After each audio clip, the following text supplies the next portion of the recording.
Yo. Let me Live. stream and everything. So there's that. We got Holy Schmidt. this funny chat. Let me go here in this funny one. We have here in this funny one, and then we have a little extra I'm doing today. Where is it? Bada bing. Okay. Doing all that. Do I have the Twitch up? I have Twitch, the website, but not my channel. So let me get What that channel up. would that be? Oh, that's just the Patronics 1234. You know, twitch.tv/Patronics1234 currently. Let me tell you. That sounds I like a booted up channel the thing people should and- subscribe to. Yeah, exactly. I booted up the fucking Twitch stream, right, Iris? And it literally, because you just asked, you know, like now what channel would that be? I booted up. Well, that would be, and then I hear, would that be like really loud in my ear, and it's like,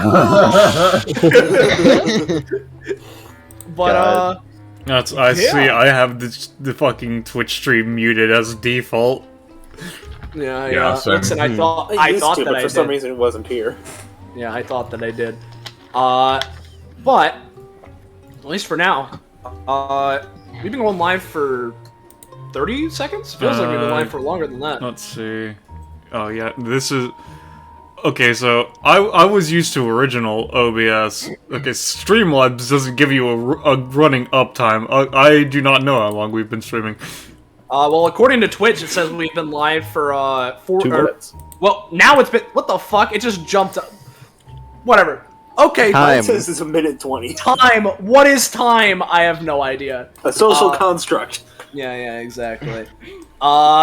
So It's a spice. for now, It's an hello. herb, actually.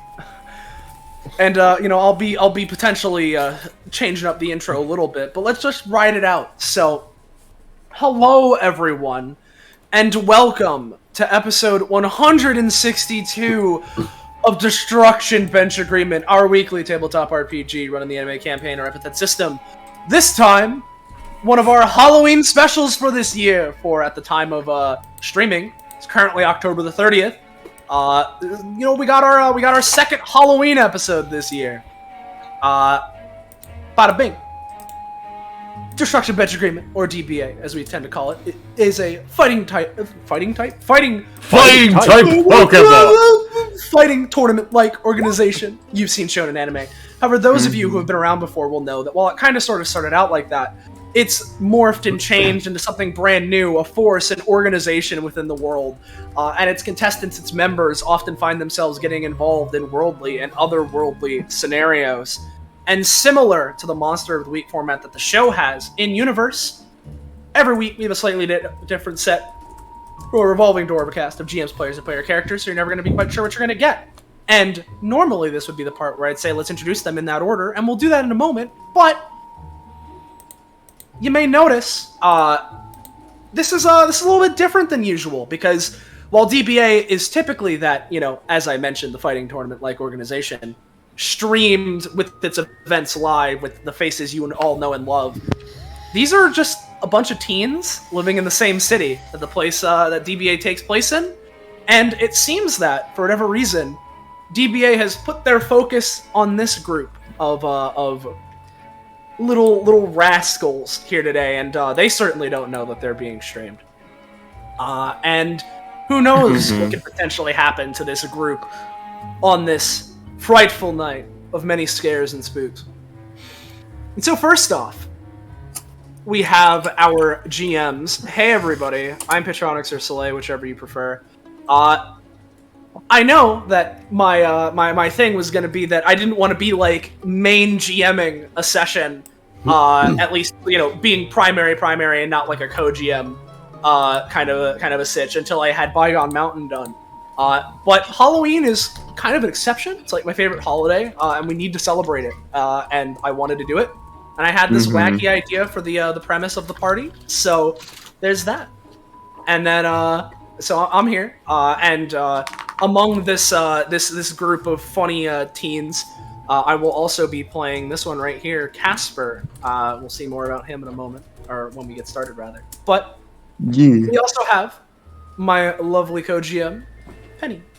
Hey, it's me, Penny.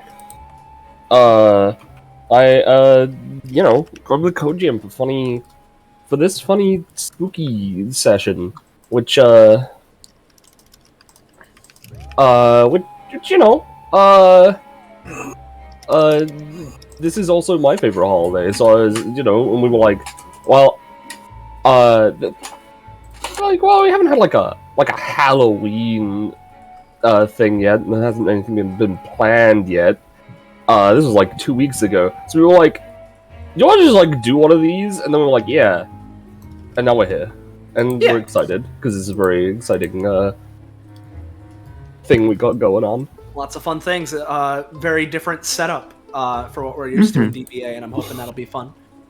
So let's introduce our players here. Starting at the top of the Discord, we have Scarlet. Hello. That's my name, if you want to call me that. Today I'm going to be playing Aorta Veltus.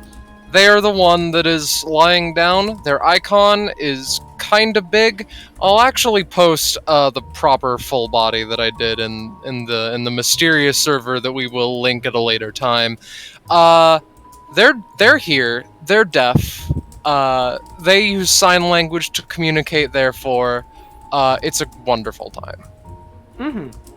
I'm going to try and be muted most of the stream to get in character, as it were. So prepare yourself. If you say so. For not me. Yeah.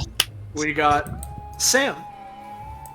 Hello, it's me, Sam, or Amber, or Yum Yum Bits, GM of Guild of the Unknown, which you should watch sometime, that is, not now. And today I'm playing funky, Gia. They're very fun. They want to have a good time. They're here. They're looking over everyone. They're everyone's childhood friend. It's a great time. Mm-hmm. Then we got Iris. Hey friends, I'm Iris. Today I'm playing Leah, a sort of nerdy shut-in girl who was forced out into the wilderness. And she's going to be in touch with the police soon for kidnapping. Yeah. Yeah. Then, She's eating dirt. She is sitting around this campfire amidst the sounds of like nature and all the peaceful things like that and the crackling of the fire. There's just the very loud crunching of Doritos as she refuses to eat any of like the hot dogs or marshmallows they're roasting. Yeah. Yeah, me too, Zanza. Yeah, she's eating dirt. No, that's the opposite of what she wants to do. Yeah, exactly. Then we got Kakapo. Oh, hello there. I'm Kakapo, and I'm going to be playing funny Nala Bleeker over here. Energy probably only energy probably only taught by Gia over there. Resident, cool girl, probably known amongst the group as, like, the signature epithet user that every friend group has in this world. Like, The A tier of the group. Yeah. Even though there are other inscribed, but, yeah, she's also, kind of a gremlin, but we'll see more of that soon. Mm-hmm. Yeah. Then we got... It would be Zanza, I believe. Yeah. Yeah. Hey gamers, I am Zanza. I've been around before. I'm playing Sif. She comes from werewolf country, out in the boonies, but her parents recently got a job in the city, and so she's moved in, and she's a little grumpy about it, but because of that, she's kind of the big, strong, quiet delinquent type who's, here to keep her soft city friends from inadvertently dying. Getting eaten by wolves or something. Yeah. Something crazy like that. Exactly. So there is our main party here for today. Though, normally I wouldn't do this for something like that, and just I would go and sort of be like, and we have some others. But considering the circumstances, real quick, they aren't going to be players here today, but because of the circumstances of how we set up this thing, there are 2 more members of this funny teen friend group. So, starting at the top of the Discord again, we have Belmoli. Been a while since I've been on this side of the microphone, but I've got this new guy, Nico. He's another inscribed in this friend group, and tends to be very quiet. Like, not he's just kind of there, you know, that type of thing. And then we also have Roche. Hey there, everybody. It's me, Roche. The final, but not least, technically least in some regards, member of the friend group is Nyx Liddell. They're a little creature who just kind of started following these people around, and they haven't told them to leave. They just bring a lot of plush toys and sometimes real ass animals. And then, while that is everyone that's here, RP-wise, we also have our good pal Ballast, who's doing us a favor and streaming this, so thank you, Ballast. Yeah. So. Now I'm gonna mute my mic. Yeah. Before we get started here, if you're new around here, you're enjoying yourself, and you want to know when, where, how, why you can catch up with more of the things we're doing here on this wacky Twitch channel, you should join our Discord server.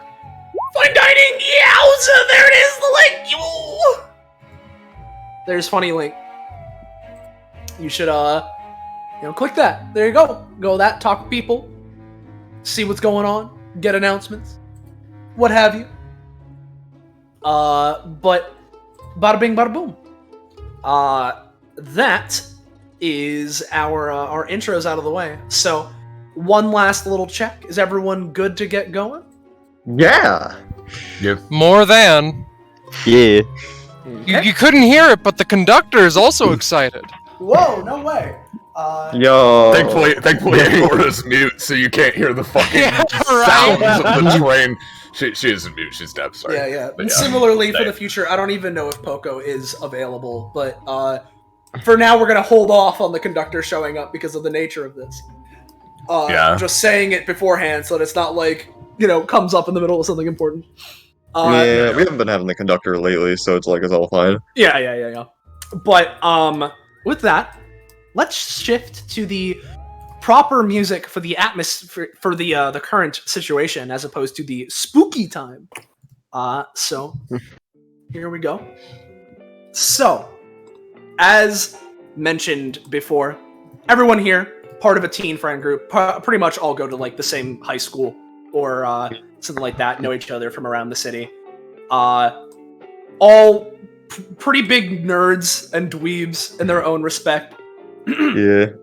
And on this particularly spooky night, considering the time and the atmosphere, they decided to go out and, go deep into the woods that surrounds part of the city, and go there, build a campfire. So before anything else, we can just chill and see how these how everyone's doing. So if anyone wants to start anything off, then feel free.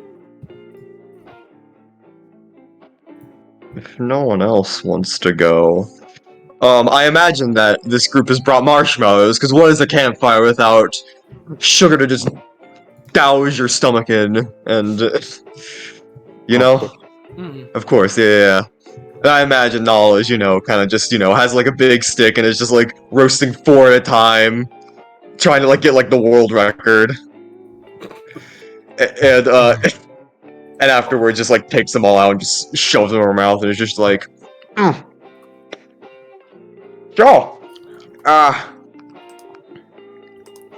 You're going to choke to death if you keep that up. Nah, don't worry, I'm immortal. She just kind of she just keeps chewing it. Yeah, it's real cool. As she kind of just just chews them all and just swallows them down. It's just kind of sticks their arms out yeah, I'm awesome. Laszlo is too. You guys should be friends. Yeah, got a lot in common. Alright, Finger guns to Laszlo. I admit you're not bad, but can you do 2 at once? Okay. All right, you're challenging me. Okay. Yeah, Do I'm you challenging encourage her? Come on, get in the mood. Just kind of like just takes 2, like dramatically just points 2 marshmallows forward, sticks them together, just lightly like just holds them over the fire for a second, stuffs them in her mouth, just stares at Gia, just kind of like. Aorta stands up, goes over to Nala, and just extends a hand, staring directly into their eyes. I don't know, just eyes meet, Pokemon trainer, like Yeah, challenge. right.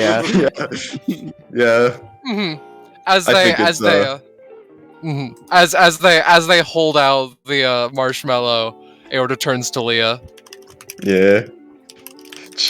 Just Leah blinks. hands you 2. They take him. Leah signs back. How the fuck should I know? They just take the marshmallows and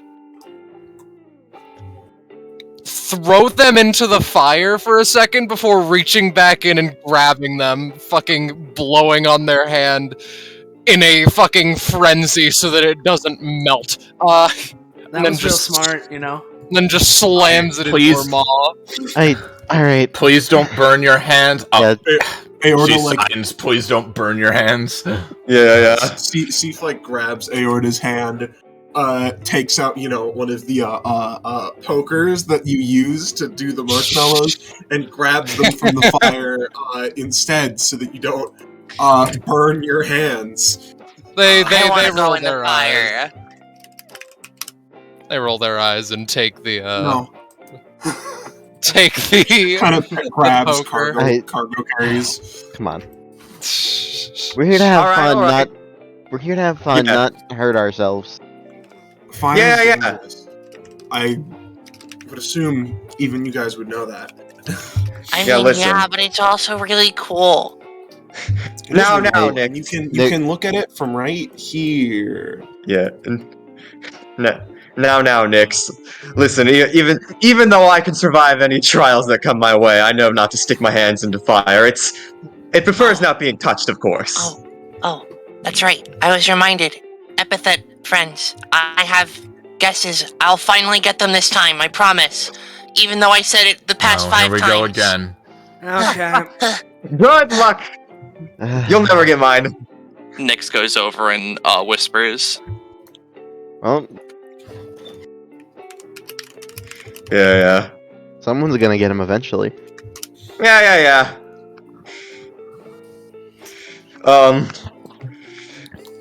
And I imagine she's still been chewing this entire time, because fuck ton of marshmallows in her mouth, and she kind of just, Well, So- first off, Oh, go ahead. yeah, because of our interactions last night, I imagine Nyx gets it this time. Yeah. Nyx has been trying, like, the past many times this group has met up when they remembered. Yeah. So, Yeah, just kind of Roche, like. you We whisper into don't need to Nico's take ear. time on this. We can Yeah. just... And I'm just... You whisper that into Nico's ear, and he just kind of goes, I mean, it's not like it was very hard, but good job. You got it right. I mean, that was hard, but you got mine right. Yeah, Okay. Of course, it's Roche. Roche did it. Yeah. No. I mean- Roche was staying up all night guessing Nala's, like, Oh, and I alright. gave multiple hints, so it's like, I see. yeah. So, while Nyx goes ahead and does that, hey, Seif, Yeah. how's this forest compared to where you come from? It's very domesticated, I guess is the best word. Or tame. I know This that's- is domesticated. Ugh. I know it's a weird term to use for a forest, but it's like...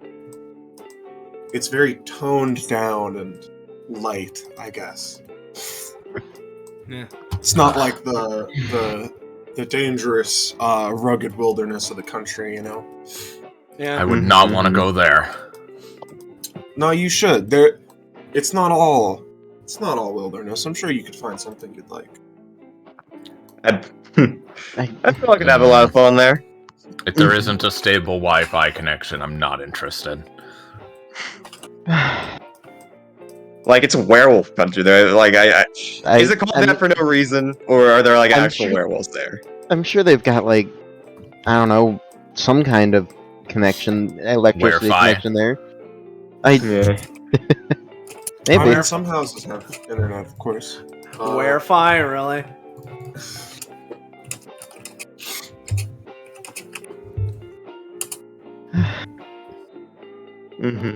Yeah, there are werewolves out there. I've never seen one, but I'm trained on how to deal with one in an emergency.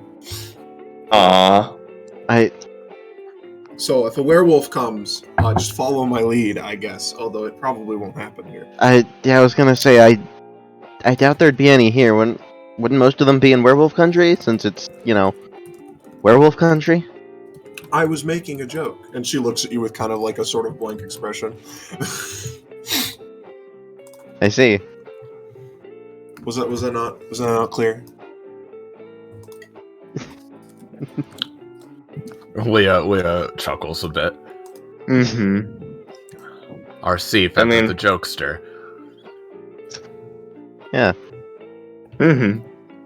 Well, actually, I don't tell jokes that often.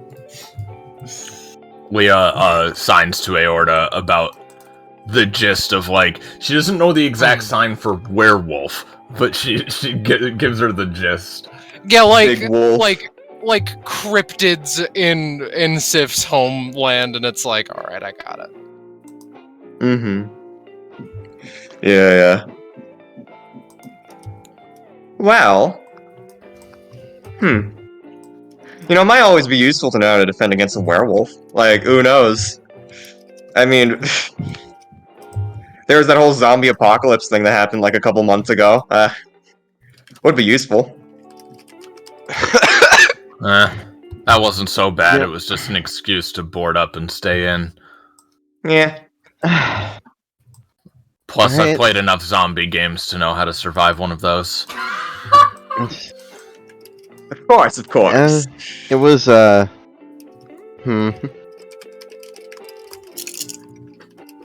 But like, who knows? Kind of like holding out her hands all spooky, like, maybe this year, it's going to be the werewolf apocalypse. Yeah. I would be a bit more concerned about that, yes. Yeah, if there was an Yeah, that'd take, like, I feel a lot more work, though, to get that many werewolves out. I mean, And, like, hey, for all we know, Casper, like, reaches to his side and pulls out a flashlight that he brought with him, you know, shines it out from under his chin. Could be behind us right now. No, there isn't. I can see behind you. Turns You know, out on that- the flashlight and looks back into the fire. You know, on that topic, you know, since it's the season and all, I don't suppose anyone's got any scary stories. in No. particular. I mean, mine's more of a closing finisher if people would really want to hear it, but I'd like to see what else people have first.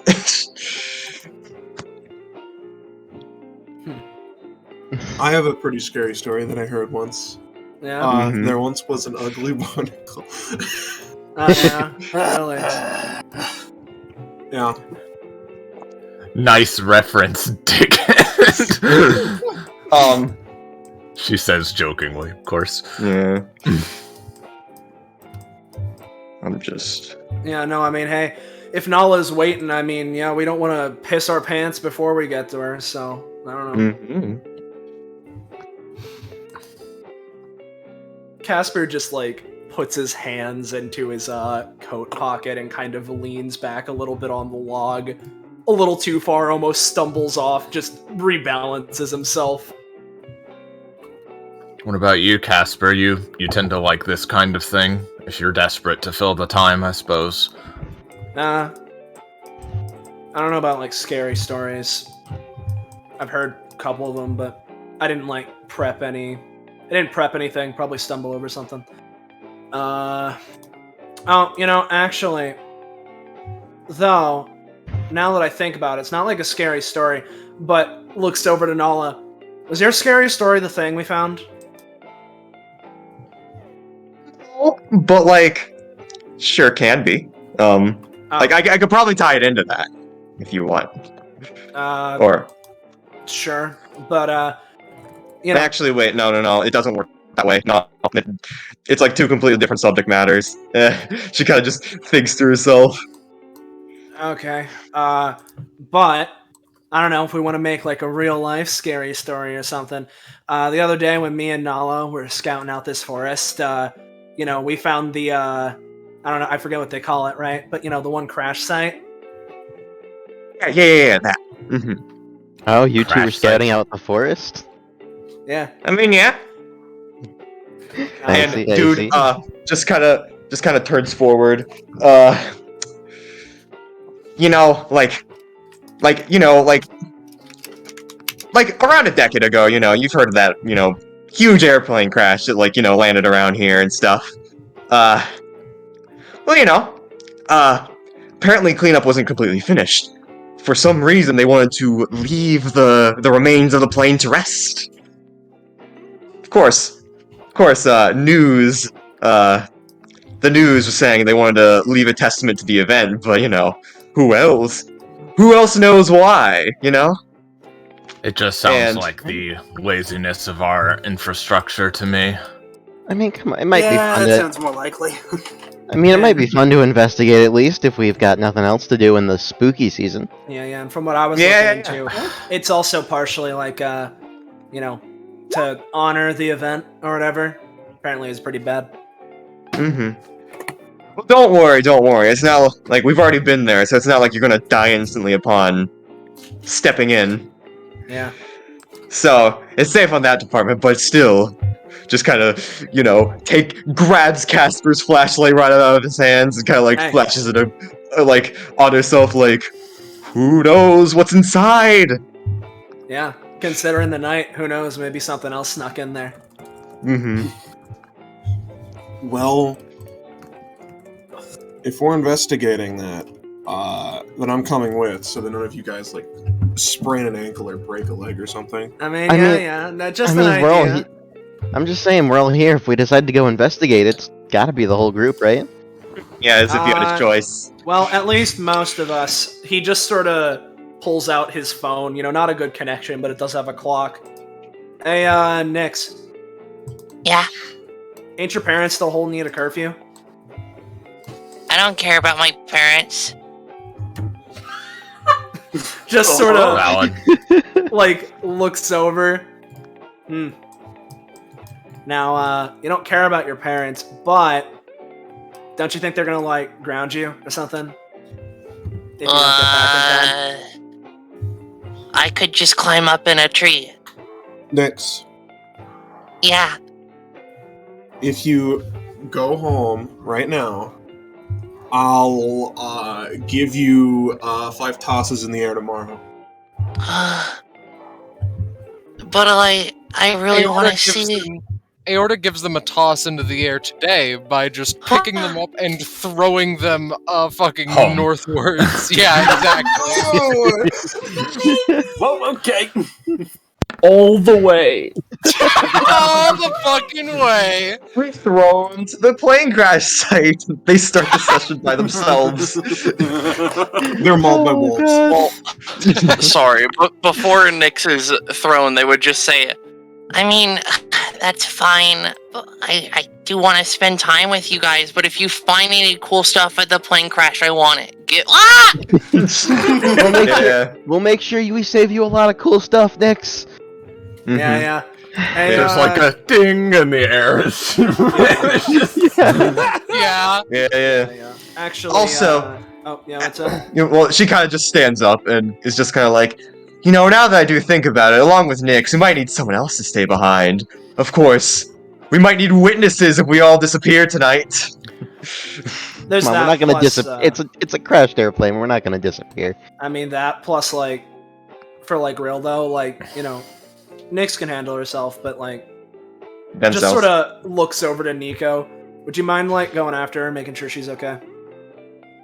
Sure. Just kind of. I imagine Casper would say them in universe, but if not, Nala cough them. Oh, right. Yeah. Yeah, and you know what? Leah kind of gets up, stretches a bit. I'll probably, just start heading home for the night as well. No, you're coming with us. Oh, come on. Why did But they you get to can't- go home? Come on, Leah. You spend so much time holed up in your room. You can't just live your life in there. I Why get not? you don't like the wilderness. You gotta get out, experience things, talk to people. I don't. I can look up Well- the plane crash online and see pictures. Leah, will I'm- you... Oh, sorry, you go.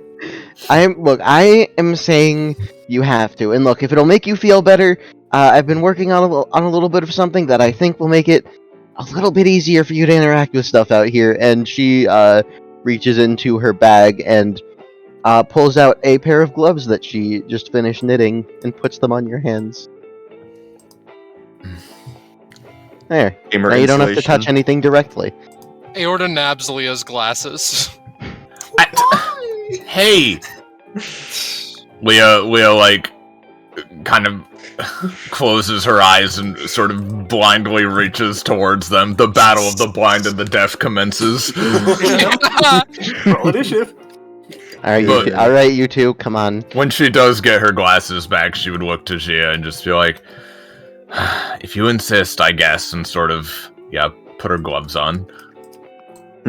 Yeah, come on, it'll be fun. And hey, if it sucks, we can leave right away. Yeah, exactly. But I don't think it's gonna. It's pretty cool. Again. Yeah. Yeah, she didn't see any of that, Aorta, I'm gonna be honest. Yeah. I know. It's Yeah, Nala would sign off to Nyx and Nico and just be like, make sure to remember us as she kind of stands up, puts like a hand around Casper's shoulder and just kind of like brings them along. Just Yeah, Be keep the careful out memory there, of you two. keep the memory of us alive. Come back alive Remembering so I me don't is have strictly to. optional. Look We at it. likely Look at won't return. Look at it this way, Yes. Leia. You come with us, and I will personally take the extra time needed to learn one of your favorite games so that we can play together. Leah puts a hand on Seif's shoulder. Seif, just... I know how you are, but please don't touch any of the sharp things on the plane and get tetanus. I'm begging you, please. Don't, jump around on it. yeah. Seif will be like, I know what I'm doing. Yeah. Leah thinks back to Seif's attempts at parkour and shudders. Yeah. I imagine at this point, Nala and Casper are a little bit ahead as, the rest of you catch up. Yeah. So, with that being the case, let me go to the other track and adjust the other map accordingly. This is the "we're all gonna be fine" music. Yeah. Yeah. That tends to play whenever you're going to be fine. Yeah. Come on. Yeah. The song that might play when you're going to be Yeah. Give me, come on, roll 20. Please let me just move this icon. Thank you. Oh, you're gonna let me move the screen. Roll 20's been a bitch lately. More so than usual. Yeah, I was about to say. Yeah. Come on. Penny, if you could do me a favor and swap them to the next map, that'd be great. Yes, I can do that. Thank you.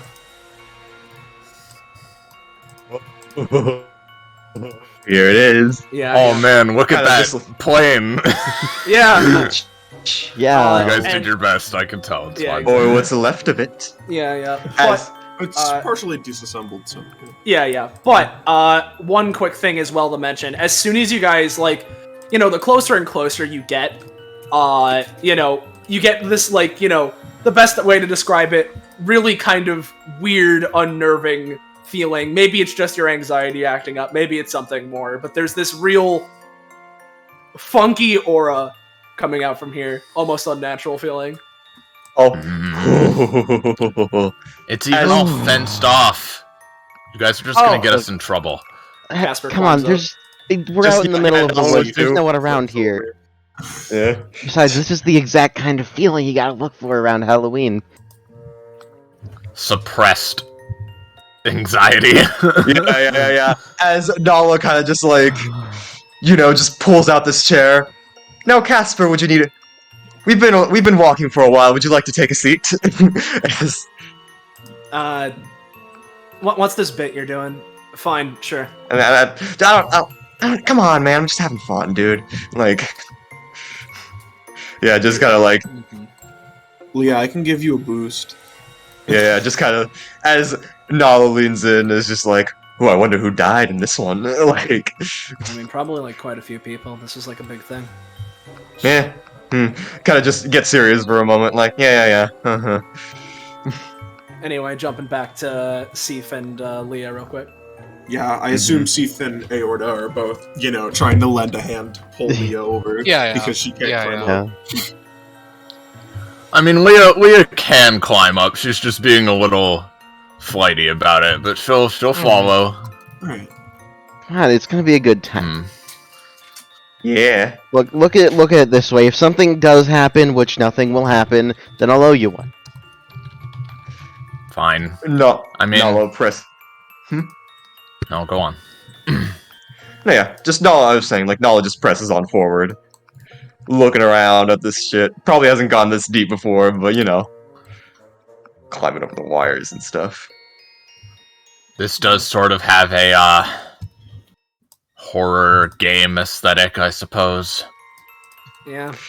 For all we know, every space we step on could have been something somewhere where someone had their last moments or something, Yeah. See, now you're getting into the mood. Imagine how many of the ghosts there are here! Waves hands again. Yeah. And, actually, hey, Nala. Yeah? As you say that, it's not like the ghost pops out and gets you or anything, right? But the feeling, the unnerving, the kind of disgusting is a little bit harsh of a word, but this weird off-putting feeling, the longer you're staying in here as the moon starts to come out from behind the clouds up in the sky, showing up on this clearing, feeling starts to intensify a little bit. Okay. Alright. Just kind of like, for a brief moment, but just kind of like, puts on a face just like, oh man, this is real cool. Just kind of like, it's more of like a smiling, nervous thing of just like, as she kind of continues to press forward, just trying to see how much plain there is, and encourages people to follow. Yeah. Nala, be careful. Spare steel wire doesn't seem like it, but it's extremely sharp. It could cut your hand in half. Good to know. Don't have to worry about any fray stuff though, as she kind of just like, lets out a few zaps, just to say like, oh, don't worry, I'm fine. This nothing in this plane can hurt me. As being a dumb teenager and all that, she is being careful and all. And This we can crashed cut back to you plane, guys. this whole scene, it's sort of like the beginning of Outlast 2. I'm just gonna give that one bit to the thing. This crash lane Yeah. kind of looks like the battle pass. Yeah. And as, Leah goes ahead and says that, Casper sort of stops in place for a little bit. Kind of looks a little bit, irritated, looks over to Gia. Hey, do you, is it just me? Do you hear that, ringing? It's like a buzzing. Ringing? Nope. I'm not hearing anything right now. Puts a hand up to a temple. It's like giving me a headache. It hurts. You sure that's not just you? Getting a little nerves? I mean, listen, it's just I thought metal and shit. It's not. It's something. I don't know. Sort of elbows him, and here I thought you were supposed to be the tough one. Hey, nah, it's just something's feeling weird.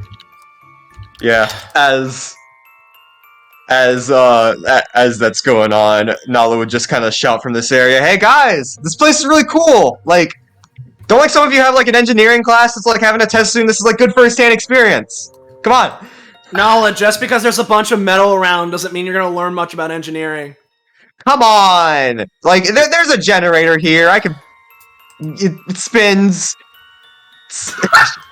Just... Not only that, but Casper's right. There's this weird noise, and come on, it's just a bunch of wreckage. We should go. I want to Couldn't get Nala hear it? Hire's vantage point. Yeah. God, here she goes. Oh, Steve. I'm gonna try climbing. You do know if I have to call an ambulance, they're never gonna know where to look. Although, actually, no, fine. never mind. We can just tell them we're in the wreckage and breaking the law by doing so. Great. Come I'll on, be fine. I've fallen down a couple trees and I've never broken a limb. you think they're ever gonna care? You think they're gonna care about a couple teenagers coming out to an airplane wreck on Halloween? They're just gonna be like, it's just teenagers being teenagers. It's fine. My parents will care. She just rubs her head. Fine, whatever. Get your fill of it, I guess, and then we should get out of here. All right, How high is this? we won't take long, but you have to admit this place is pretty cool. Yeah. Sorry for interrupting. Yeah. As for height, probably like Yeah. 10-ish feet up, maybe a little lower, maybe a little higher.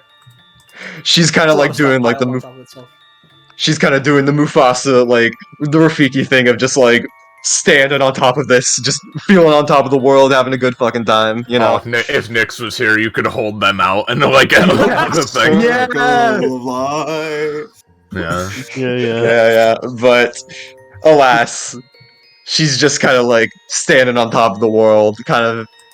View's great! Come on! Oh, and there's a big generator there, if you're especially interested in engineering, as I've mentioned before. That is a fucking jet engine. Jet engine. Hey, I hope it's Casper. been stripped of all of its parts. Sorry. Hey, Casper. Hmm. Look, you have to level with me, all right? You know I don't do good with this stuff. If this is like a prank, like if you're setting us all up and you're gonna have one of the others jump out at us or something, you have to let me in on it now. No, Just trust I'll me. give you like you don't.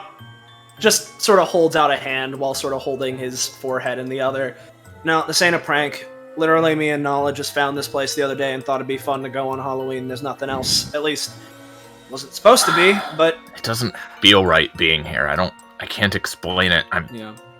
Maybe there's still, like, gas leaking or something. Yeah. And, as this is going on, the feeling only seems to intensify a little bit more, to the point for where, especially Leah, who's particularly paying attention to it, it feels almost like it's swathing you, almost like you're in a thick fog of whatever this feeling is.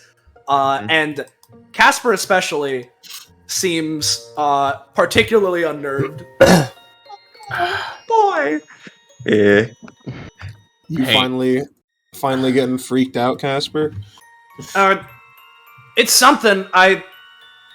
like... If it's ringing, it could be just a spare electrical wire that still has charge or something. And, hears that, looks over to Aorta. Yeah, I'm trying, but as he says this, real quick, before anything else, what's Nala doing? I think it all would be trying to, like, look forward, still kind of like, oh, people aren't going, I'm still gonna be stupid and keep going on forward. What's near this area? What's past this point? Yeah, just more plane crash wreckage, like nothing Yeah. specific. Bits of Yeah, metal no- stuck around. Yeah, Nala would just be investigating, but, like, she, like, if people were to, like, check on her, she would kind of be, like, a little bit trembling, but, like, she wants to see this through and stuff. She's, Yeah. Checking out the jet engine and just really just going for it. She's going a lot further than, like, you should be, so like...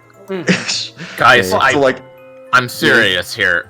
Like, there could be like a gas leak that's making us hallucinate or something. We need to get out of here. Come on. Where'd Nala go? True. It might be a good idea to leave soon. Yeah, starting to get that feeling as well. I Honestly, I don't think I've ever seen you this freaked out, Cass. Yeah, no, it's. I mean, I don't think it's like. It's not just like scared. It's not like I'm not like. I don't know if it's something coming out, but as you know, I think perfect timing, right? As he says this, and the moon kind of more completely like unobstructed, shining down. Some weird sparks of energy would seem to be flashing off from him, and in a moment before anyone here could even react, there's a sudden explosion of electric seeming energy coming out of him as boom, and let's just grab funny noise. Yeah. Oh man. Yep. And in a moment, as this lightning overtakes everyone here in just a giant flash of light, before anyone can even fully process what's going on, you find yourselves enveloped in a world of energy. What the fuck? And Casper! as this happens, as you're completely overtaken by whatever is going on here, that energy that was pervasive throughout the entirety of that site, that only got worse and worse as you stood, entrapping, covering you all up even more. This explosion of energy mixed with weird tingling feelings as you all start falling down and down, farther away from Casper.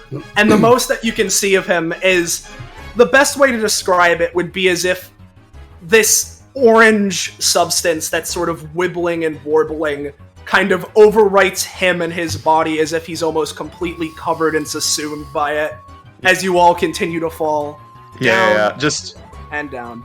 Yep. just for flavor, is Nala in view of this? Like, of everyone right now? Are we all like all together like this, or would you prefer? You're all together like this right now. Okay. Yeah. People would be able just to see. Not like, for the first time this night, Nala actually looks truly horrified as she kind of just sees one of her closest friends just fucking evaporate, as no,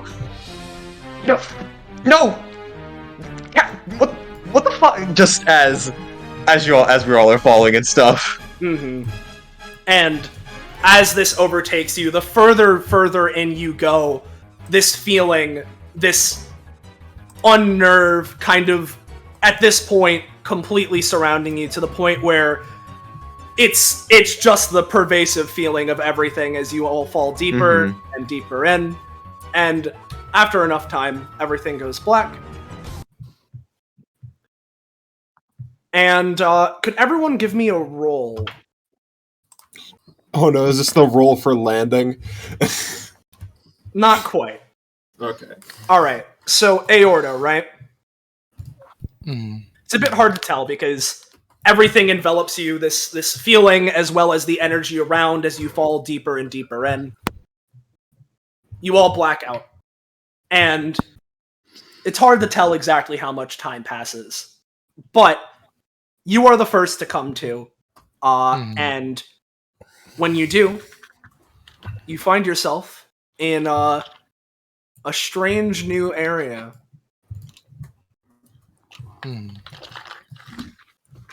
They get up relatively not unharmed, but they're the quickest to get up. They look over their body, look at the odd markings, odd coloration of the hair, and just...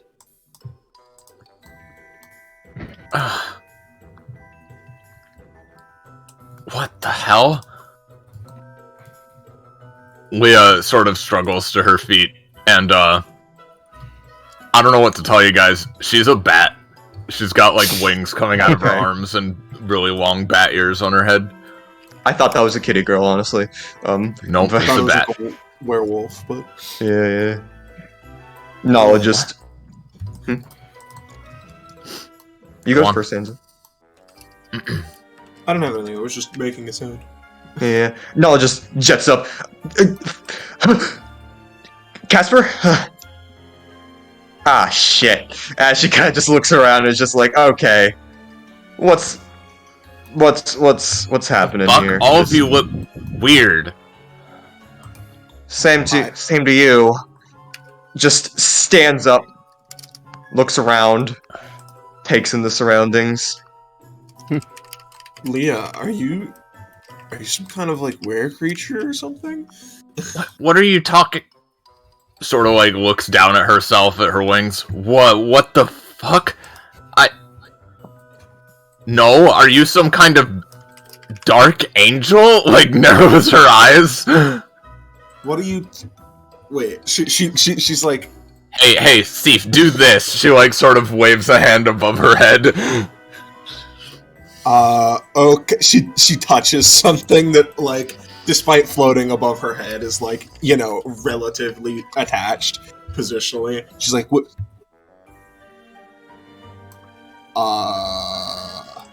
What?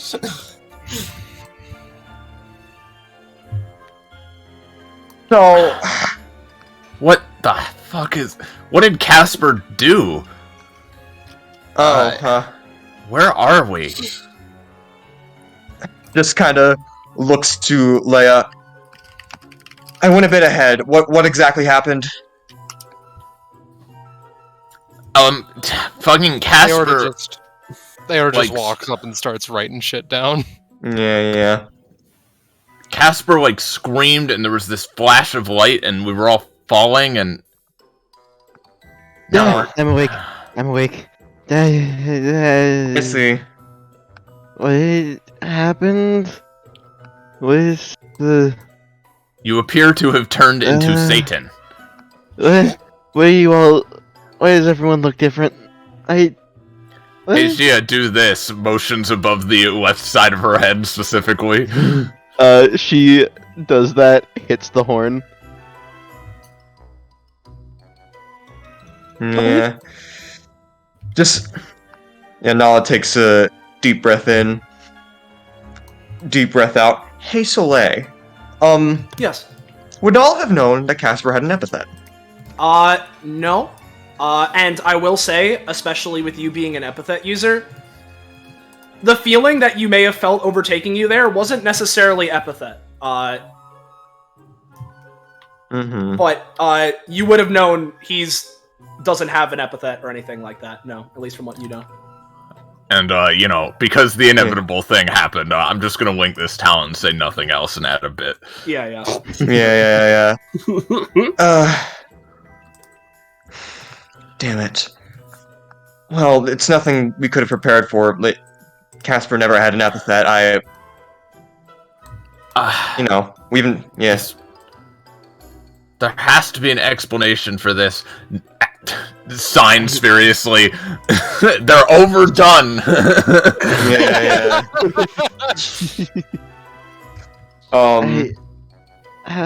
Besides, we're clearly still us. It's just we're Halloween-towned. No. Yeah. I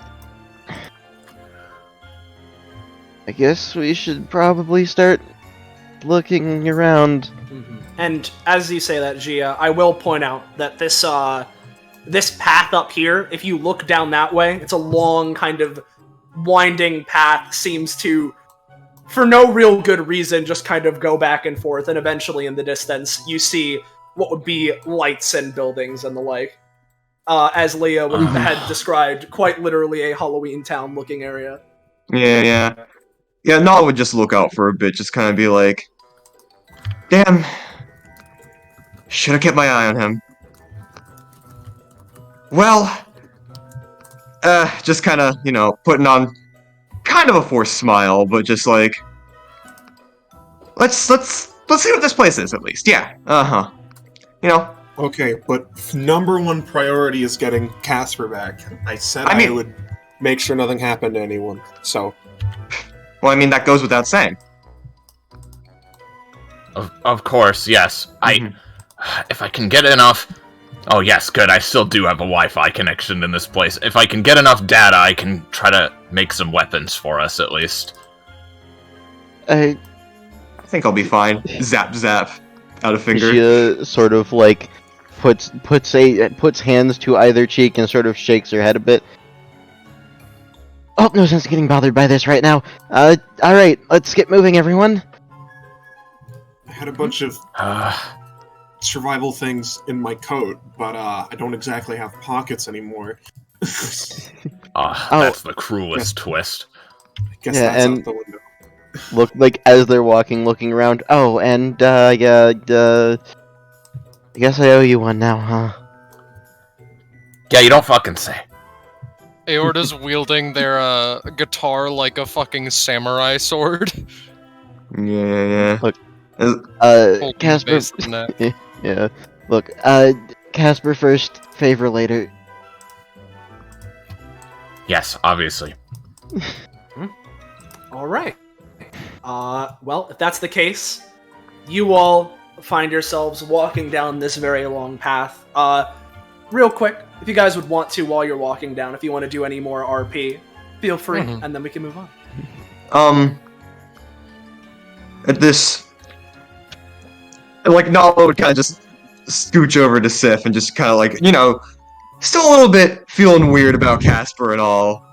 Y'all would know, yeah, as said, y'all would know that she knew Casper the longest, so this is kind of getting to her a little bit, but she would kind of motion over to Sif and just be like, or Sif, and be like, so, compared to werewolf country, how domesticated is this? Dude, I don't know. I've never heard of any place like this. This isn't. All right. This doesn't seem normal at all. I mean, I guess that's easy to tell. I don't know. I think I'm out of my element. These stupid wing flaps make it hard to use my phone. Here. I'm not sure there's any point asking, but I assume calling anyone's not gonna work. No, there's no service. Believe me, I checked. The service symbol is replaced with a pumpkin. Yeah. Yeah. Boys are back! It's worse than no service. It's a dank meme. Oh god.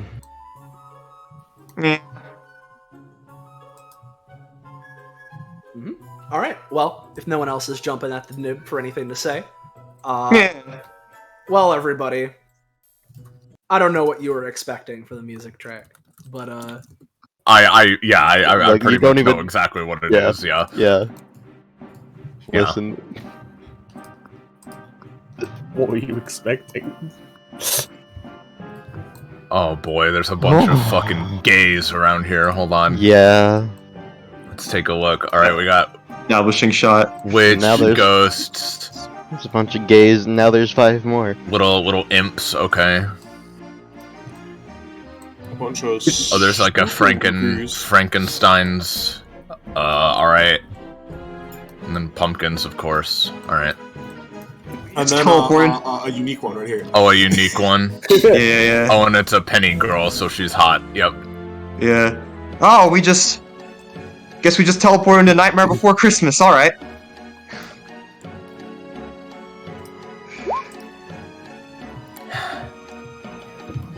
I already linked the talent. I don't have to say anything. yeah, no. Yeah. Can I get a judge, an immediate sort of street rat judge of how potentially aggressive the people here might be? Here, give me a roll. Even with that relatively low roll, it seems like everyone's kind of minding their own business. It's a bit hard to tell because the people are scattered, but it doesn't look They're like they're just being spooky, my dude. yeah. It's like Yeah. just They live if you here. looking at them right, it's not like they're like intruders. Like they're just Okay. kind of minding their own business. Yeah, but that's fair. It's just that they're monsters, and we were teleported to another world. So how can I gotta be sure? Yeah. Yeah. Be careful, everybody. Yeah, no one's split up. Hopefully We they're need to find friendly. someone in charge. Well, yeah, you say that. and someone's noticed you and is sort of like floating over. Oh. Hello. Hey, Hello. We belong here. Yep. well, that depends. How hostile do you normally treat outsiders? She looks to Leah. Like us? Not really. Okay, in that case, please, we need help. We're not from around here, please. Yeah, I could sort of tell. I haven't seen you before, and I kinda... know most of the people here anyway. Hi. Name's Avalon. Hello. Hmm. Do you perhaps know where we can find our friend and the exit to this world? Well... She thinks about things for a second. And sort of like... So, like, her eyes go dark for a second. Just... I've put myself to the GM layer by accident. I guess we gotta find someone else. Yeah, no,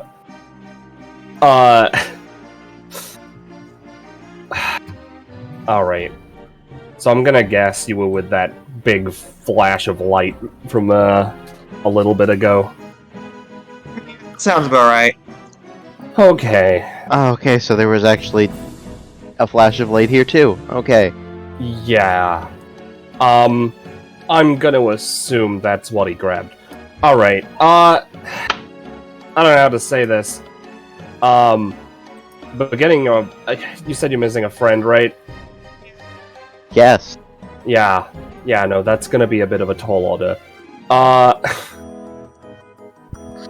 Aorta just walks over, holds up the notebook. What the fuck do you mean by that? Her eyes sort of like glaze over. We're gonna have to go deal with him. Alright. So here's the thing, kids. This woman, by the way, this woman is like, as I said, sort of floating a little bit off of the ground. The lower half of her body is very slightly transparent. She is clearly just a ghost. Seems About to be how old does she look? Probably like early 20s. So maybe I'd say pretty early 20s, like somewhere in the 20 to 22 range. And obviously she has these like sort of slightly luminescent blue horns growing out of her head. So here's the thing. You, much like me, are now trapped here for a little bit. Or maybe a long bit, I don't know.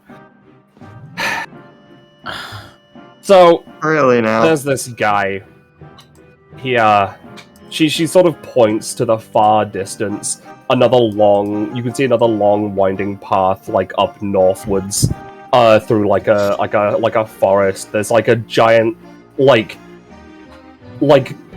constructed, like, almost Colosseum-like, building made of, like, ice.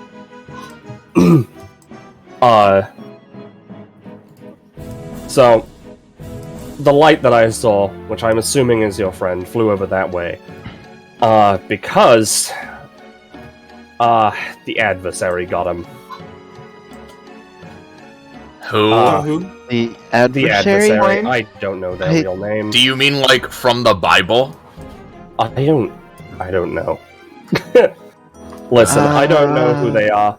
My mom never stops talking about whatever. Listen, I don't know what it is about them. It's probably their epithet or something. But basically, I'm gonna assume that when he and I died in a plane crash, Oh, Jesus. Oh. he's just keeping us here with his fucking epithet. And frankly, he just won't let us leave, saying stuff about the ultimate battle. She uses quotation marks and seems very annoyed. Oh no.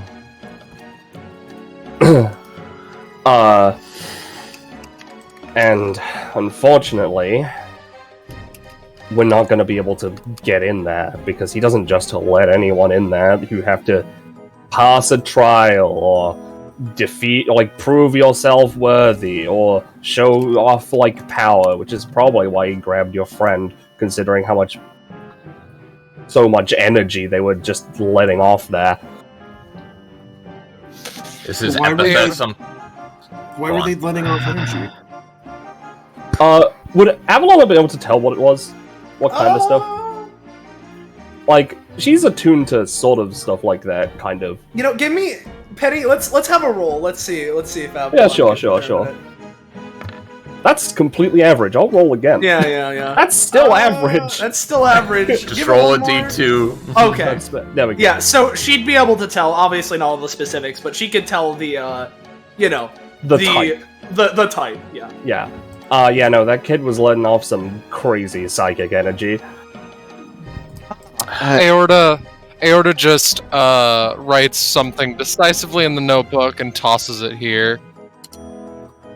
He never Leon told picks me it he up. was.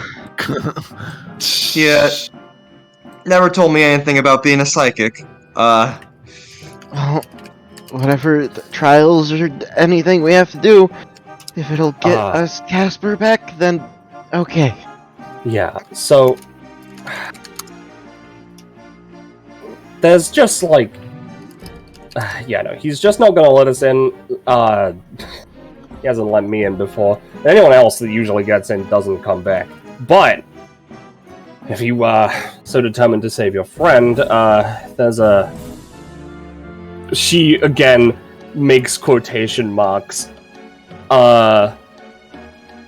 She's, like, challenge that has been sort of set up, I guess, to test your worthiness.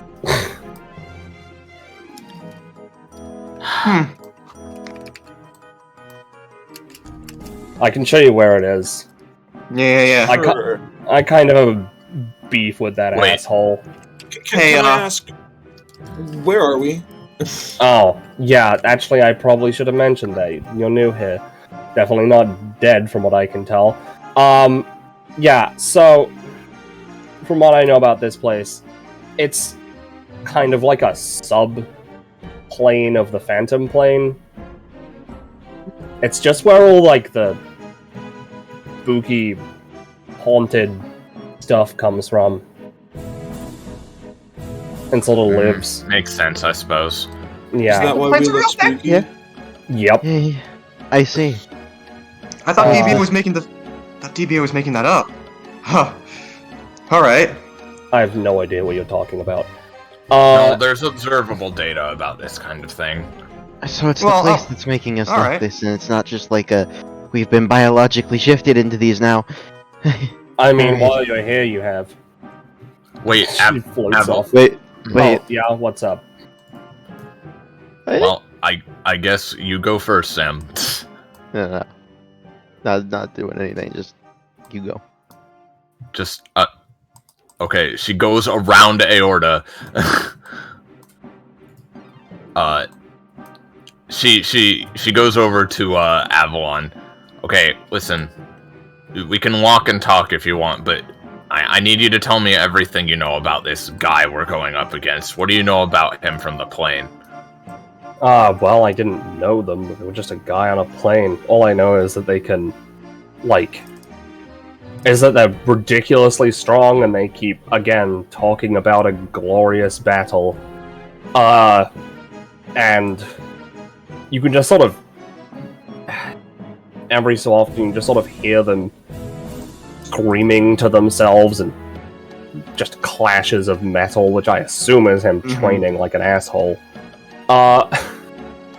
So, Alright, well, this is at least kind of like Far Cry. I have no idea what you mean. hey, yo, Miss Because you're Avalon. not educated. I'm dead. Miss Avalon.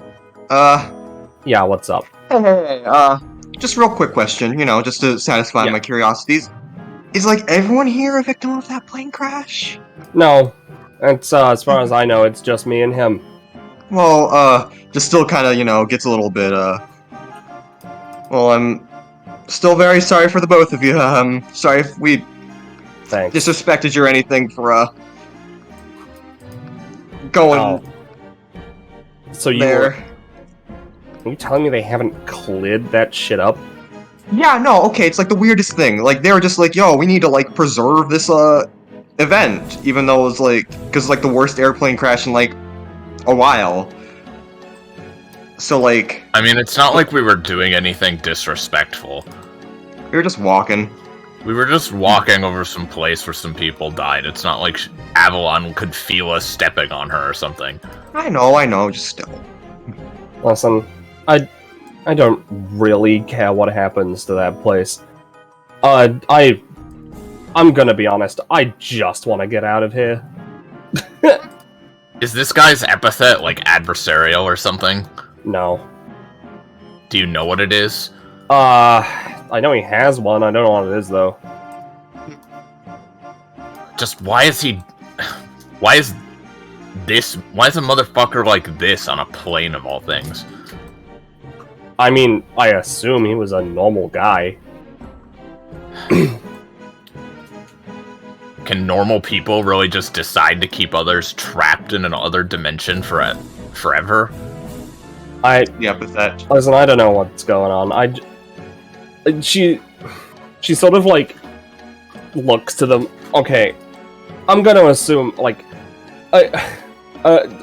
so, like, would they be able to feel, like, the general, like, vibe of the area? I mean, yeah, no, they will. Like, yeah. So, you can, like, feel how, like, weirdly, like, it's sort of like there's a slight, like, chill in the air and stuff like that.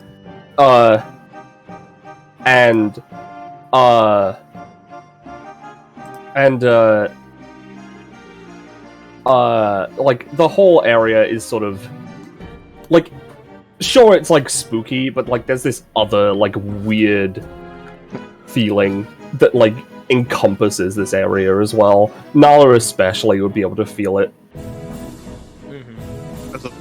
And stuff, or other reasons? Yeah.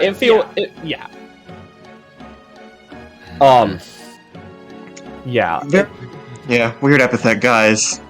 Also, Yeah. just kind of turns to him.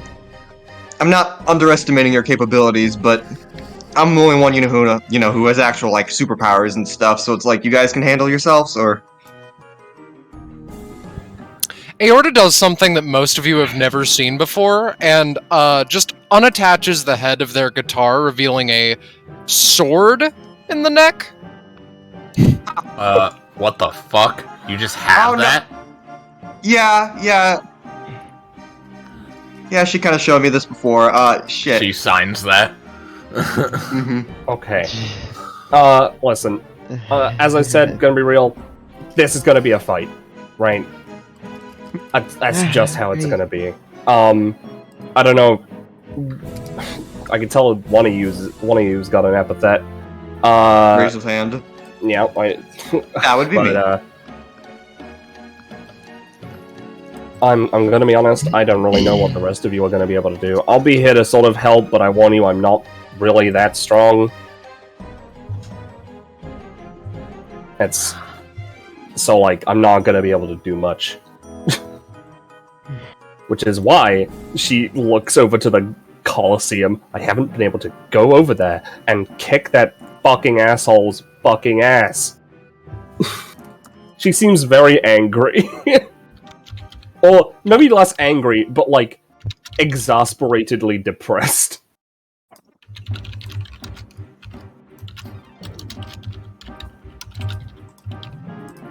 Okay. Anyone else have anything they wanna say? Well, Sif would basically say, I mean, no offense to a lot of you, but a lot of you are, how do I put this? Soft and squishy city folk. So I would like to be in the front. Just immediately upon hearing that, she just kind of looks at you and just like, I think I can handle myself. Just Leah pushes up her glasses. I've been doing my own kind of training. Yeah, I don't think that's gonna help to beat up a ghost. Listen, it's fine. If you die, you'll just be here forever. But as a ghost. Yeah, I don't want to be like a ghost furry, so let's go. I just don't want to be a ghost. She chuckled at Leah's little comment there. Okay. So, with that, let's bring you guys over. Walk through this bush and brush a little bit through a forest of its own in this place before eventually finding yourselves here. Oh, for Christ's sake. Alright, guys, is this where she's showing up? Or not just yet? What do you think? I don't know what you're talking about. Yeah, you do. Avalon just sort of like, quote unquote, leans against this tree. Alright, so, again, I'll be here to help, but I can't initiate this. Alright. What do you mean?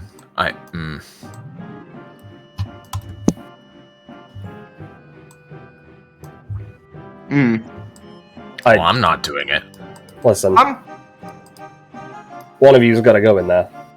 Alright. Stop this whole thing off. Yeah, hey, alright, Aorta and Nala, take a step back real quick. If you jumped on ahead like that, I imagine right before Steve can be like, hey, what did I tell you about guys, can we... I thought we were all talking about staying together, so... Everyone stop moving. Yeah. As, from over in the north, kind of northern, but also up in the sky, eventually you'd see flying down comes a little fella who, just... Well, that is a little fucker, I'm not gonna lie. Fucker. Yeah. Who sits on top of this pumpkin, right? Kinda stretches his leggies out, looks to all of you, looks you over. You guys do anything? Nala would just be like, alright, this is the trial, we're just gonna figure out what it is, steps in. Alright, well, if she just does that, this little guy just, like, shrugs, like, alright, let's get into it, kind of a look, winks. Yeah, she would, like, wave to him and stuff, and, winks, takes off the hat, and kind of, like, tips it towards you guys, not like milady, but like, that kind of a thing, takes off the hat, flips it upside down. And after a moment, just...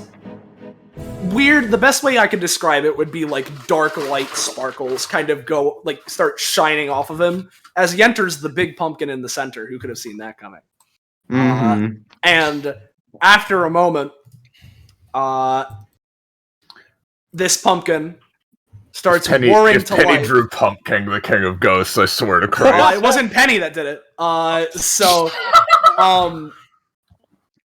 It starts whirring to life. You can see cracks being made in its front, jagged as energy starts flaring off of it. Alright, I'm gonna count that. Yu-Gi-Oh! Has been in video games.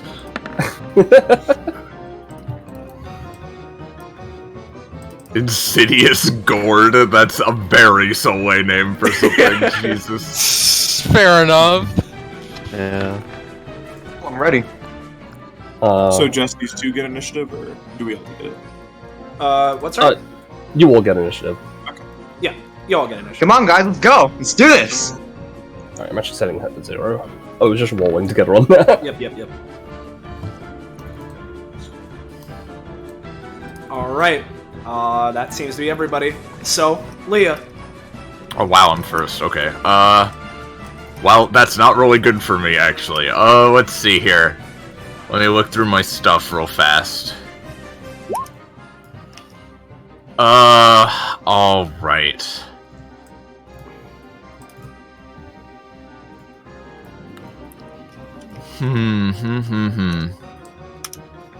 Alright, well, I think we're gonna start off with, just Leah literally sitting down and opening up, yeah, just like a laptop on her legs and just starts typing.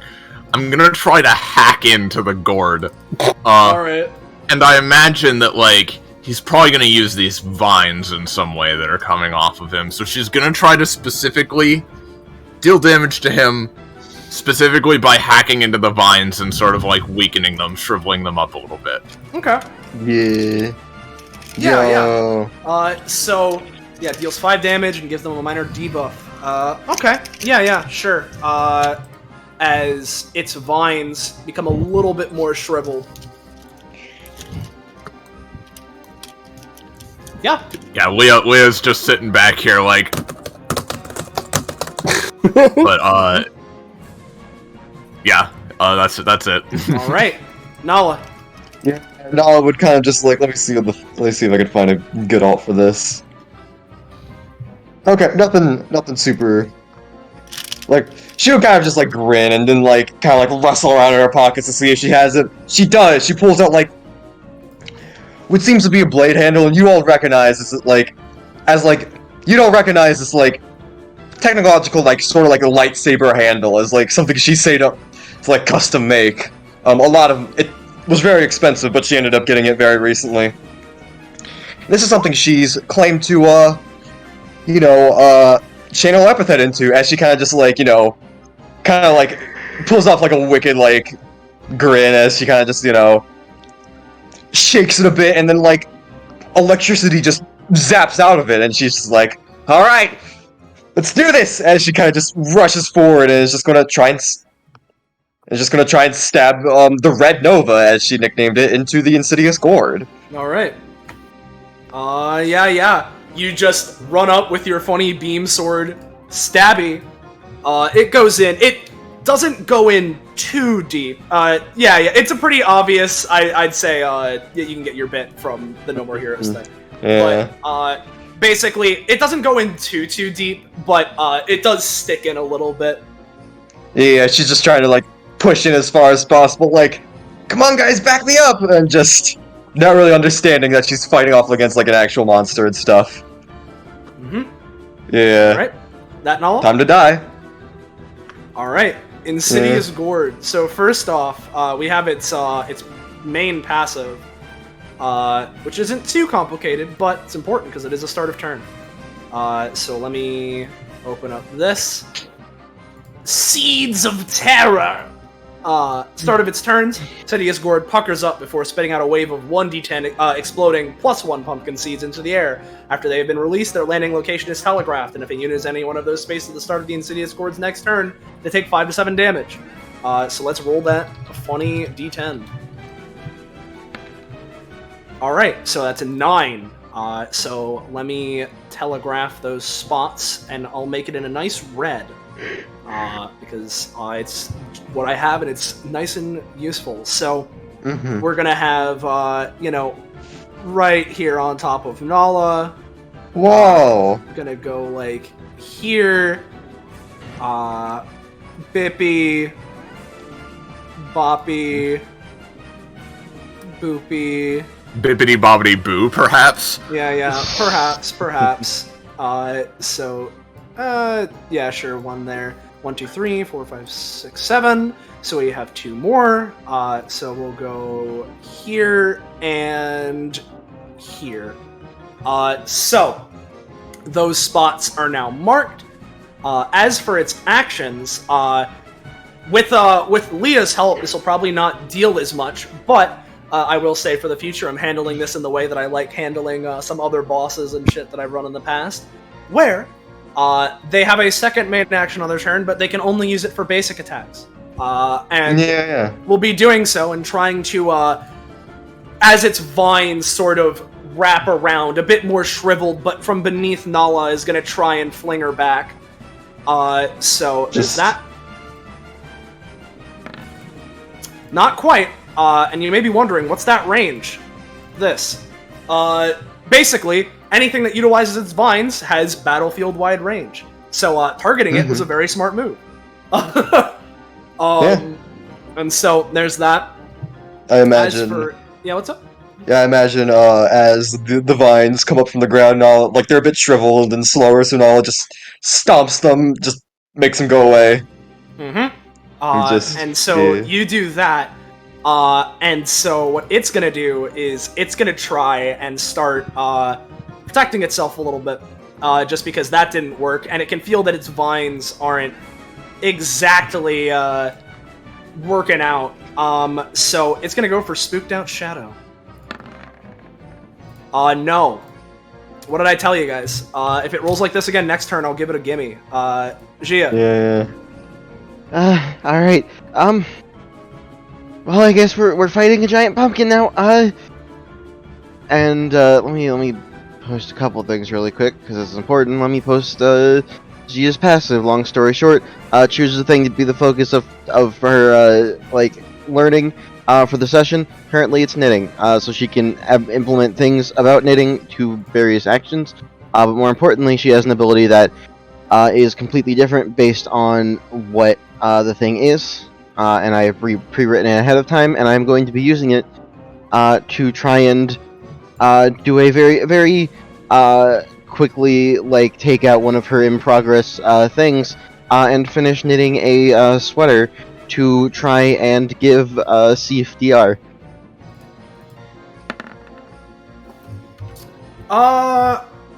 Yeah. It's not like the most well done at this point because you're kind of rushing the end, be like, okay, yeah, here's this thing, right? And so it'll give Sif 1 DR for a tiny little bit, Yeah. but that's about it. Knits it, just immediately shoves it over Sif's head. Alright, you are probably one of the best of us at fighting. Please make sure no one gets hurt. And we're also going to, instead of just using my movement action like normal, because I think this will be fun, we're going to use this. that's Yeah, 20. you Oh, will that's be a using Oh that. shit! All right. That is, normally that would be 6 movement, because she has 6 movement. I don't know how you want to handle that being a 20. I mean, basically, everyone has a shared pool of 12 movement. Feel free to move. Yeah. And also for Aorta's sake, because Gia has certain mastered skills that she can incorporate regardless of if they're her focus or not. One of her mastered skills that she's using for this is sign language, so that Aorta can Thank you. participate as well. Much appreciated. All right. Well, if anyone else wants to move, Gia, you haven't moved yet, right? Gia, or... This is my movement action, basically. Oh, right. Okay, so it's putting out the movement yeah. to a shared movement pool. Anyone can use from it right now. Any that is not used goes back to me to use. So Okay. how much is left? 11 because Nala moved 1 space. Okay. I would like to use it because I'm a heavy set, so I can't get in. Yeah. If I don't use some, so is that all right? Yeah, go ahead. Yeah. 3, Yeah. 5, 4, 5, 6, 6, 7, 8. 8. So that would be 9 used overall, which means there's 3 spaces left. Yeah. Does anyone else want to use it?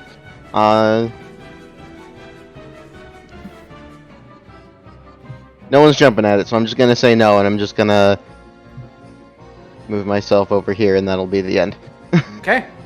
Sif. All right. Well, thanks to that boost, Sif's gonna come in and is going to go in and try and give it a big ol' kick. Yeah. So this deals my basic attack damage plus 2, which is a total of 7, and launches them back. It should be 4 spaces. But I assume this thing is too big and Oh rooted yeah, in the yeah. ground, so- It doesn't move. It's pretty securely rooted into the ground as well. Your But foot just goes do- into him, like... Yeah, you do kick pretty damn hard, and much like with Nala, and as Iris said, it goes into him and just... There's a little bit of movement, but not much at all. Yeah, it's all gooey. Oh no. Well, at the very least, I gain some funny stuff. I get 7 of my rent stat. Ooh. Mm-hmm. Yeah. And that is my turn. Okay. So, Aorta. All right. So they've just been looking at this shit like, all right, sure thing. 1, 2, 3. I would like to ask a quick question. Their passive, Troublemaker, makes it so that they can prompt attacks from people so long as they are in range. Does the Insidious Gore just count as, like, everywhere is its range? So, okay, let me see. It's everywhere in its pumpkin patch. No, you say that, but pretty much anywhere, it can attack with its vines, yes. So... Alright, I'm gonna proc Troublemaker then. Okay. So... So roll an attack. Okay, well, okay, alright. So, alright, I need to clarify. They get Passes to make them- an. I see. Oh, so when it's passing adjacent. Yep. Okay, that's what you meant. Because in that case, probably not, because you'd need to be a little closer. Okay. Because it's not adjacent. Yeah, I when you said how far is its effective range, that's very different. That's fair enough. I'll do 4, 5, 6, because I think Now I need you 3. can. And there's Yeah. well, yeah, I'll proc it. Okay. Allowing them to roll an attack against them at -3 for every time attacked. They get 1 point.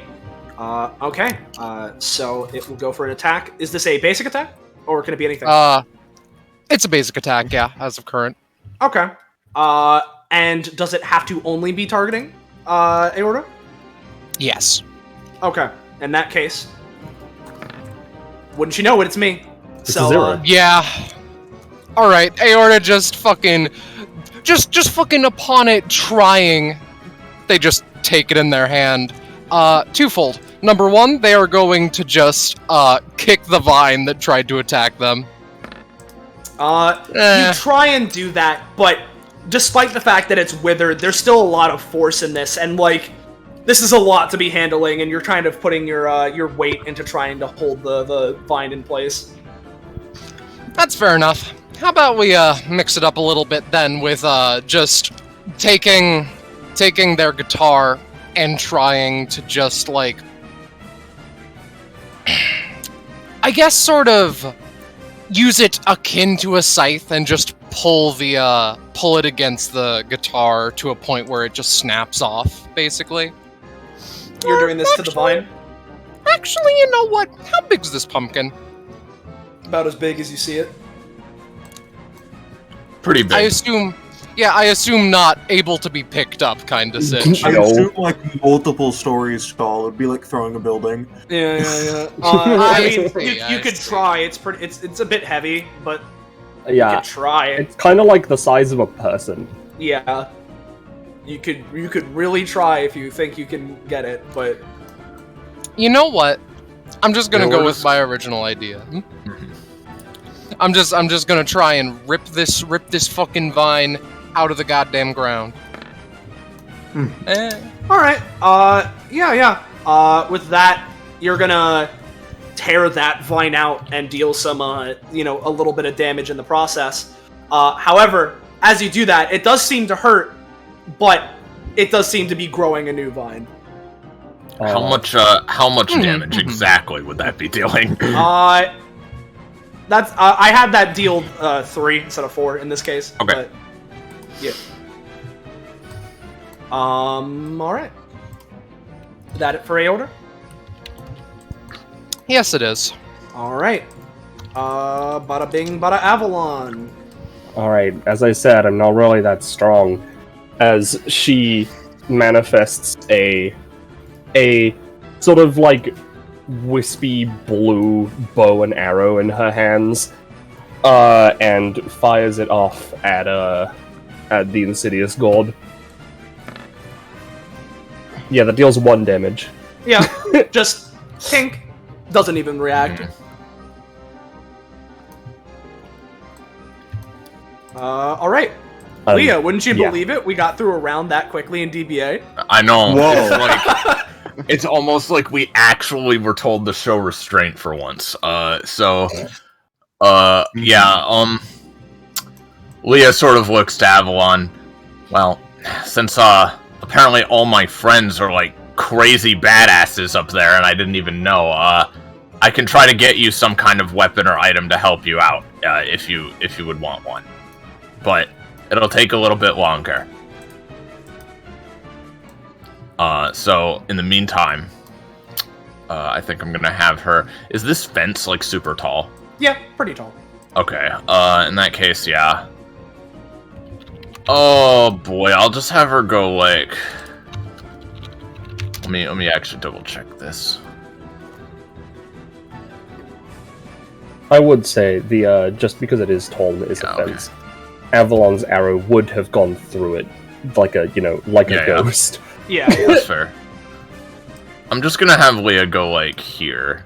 Or no, you know what? I'm just gonna have her stay there. To be honest, like there's no other real place I want her to go. So, okay.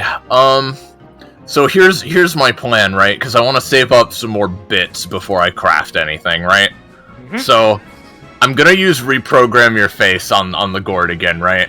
Okay. And this time, what I'm gonna do is, he's doing kind of a sinister squint, right, with this eye. Like, this eye is sort of, like, squinting, like, yeah, right? Exactly. So, what I'm gonna do is, like, hack into that specific section of his eye to make the, like, quote-unquote muscles in it just a little bit weaker, so this eye closes completely, and therefore he has one eye closed, which lowers his depth perception, which might give him a small, like, penalty to his rolls or something. I don't know. Of course, yeah. Roll penalty, what we needed, yeah. I failed. So. You try and do that, and you're like, yeah, hold on, I can do this. Is this, like, reverse carving? It's a bit weird. You can't hack into the muscles all that well, because there aren't muscles. How does this doesn't make any sense. It's a pumpkin. How is this not like editing skins in Minecraft? I'm gonna get 1 bit. That's the end of my turn. Hey, Nala. Yeah, Nala's still stabbing your sword in, it's not having too much of an effect. I imagine she looks at the pumpkin and, like, just for flavor, because I always like it when, like, failures lead to more successes, yeah. I imagine as Leia targets it, she doesn't really do much, but the eye slightly twitches. Nala kind of just looks at it, gets like a gleeful like grin. It's just like, good idea. I'll aim for the inside. As she points to like the mouth area and just shouts, "Thunderstrike!" As like a bolt of lightning like just appears from her finger, and she's aiming for like the inside of the pumpkin to like hit it like its insides and stuff. Okay. It's a hollow being, so like. No.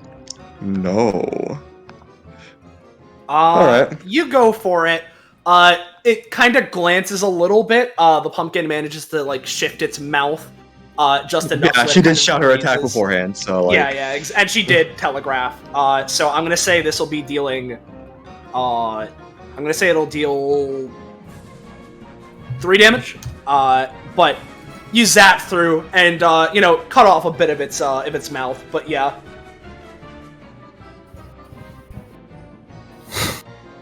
Anything else from Nala? Yeah. No, she doesn't have crazy things to her. Just making sure. Reminder to pay your stamina cost. And with that, just did.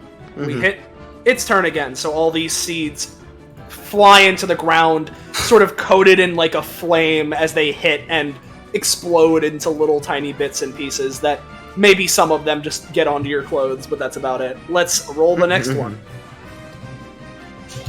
So let's roll 1d10 exploding. Of course. So what we're gonna do is we're gonna put 1 here and 1 here. So, on you guys. As for the Insidious Gourd's turn, we're gonna see how things go, because I might do a little bit of cheese, we'll see. Yeah. You know what? We're gonna go for the cheese. So it seeing the collective of Nala, Sif, and Aorta in front of it is gonna go for Thorned Frenzy. Oh my fucking lord! You give that a gimme. I'm giving it a little bit. So basically, uses its basic attack 3 times. Basically, I'm gonna let this hit Nala, because Nala is probably the. Why are we? Oh, did Nala deal any damage? Yeah, she dealt 3. So Nala, this is gonna just be. Speaking of.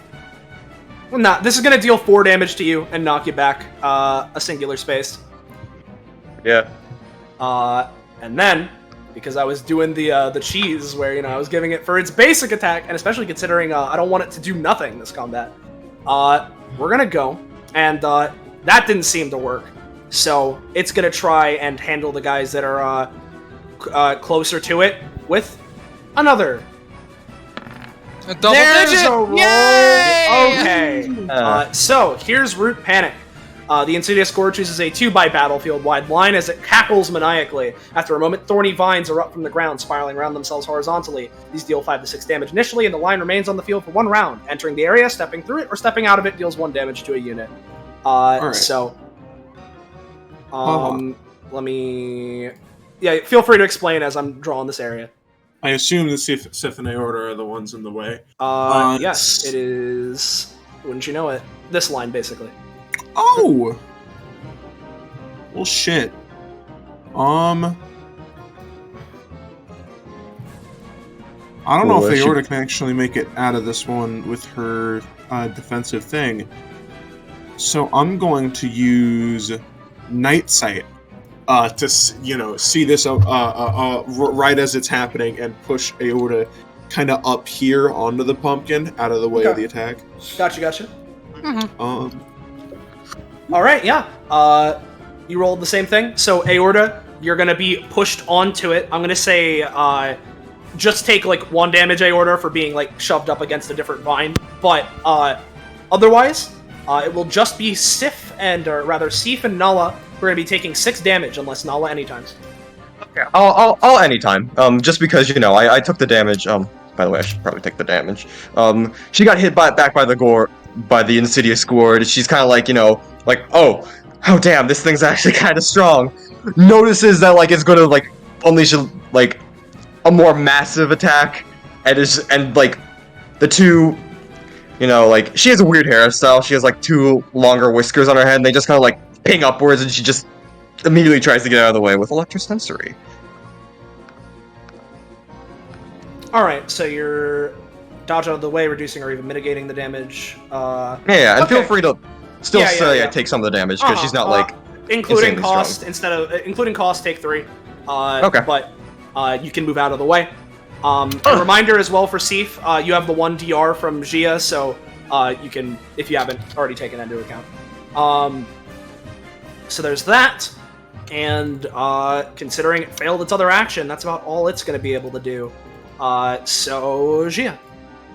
Alright, she's going to step up to here, very brave, I know, and just shuffle through her bag for a moment and just eventually pull out one of her knitting needles, feel it in her hand for a second, and then we're gonna use one of her abilities to just fucking chuck it at the gourd.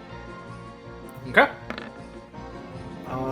That's a 2. Yeah. You go and try and chuck this needle, but as you do that, some of the debris as these thorns are wrapping and just part of the dirt kind of shoots up and unfortunately knocks the needle off course and instead kind of flies over here by Aorta.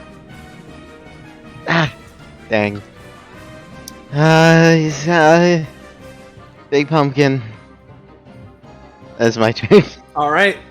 Sif. Alrighty, well, I'm gonna try and step up out of the area. Right. Yep. I'm gonna say that I know you have the 1 DR, but it's gonna deal the 1 damage with the thorns and shit this one time. But yep. And I am going to go in for, I can move a little bit more. I'm gonna try and run up on this thing. Is that alright? Yeah, you can try that. 2, 3, 4, and I guess I can't kick him in the eye because his eye is just a hole, but I'll kick him in the face. Yeah. Okay. You go and try and kick him in that area. With that too, you try and go for it. You can still hang on, but you realize, like, okay, no, I need to maintain my footing. If I go for a kick here, it's not going to end well. So that's that. All right. Aorta. One second. Aorta turns to Leah, right? Leah and Zia, I guess.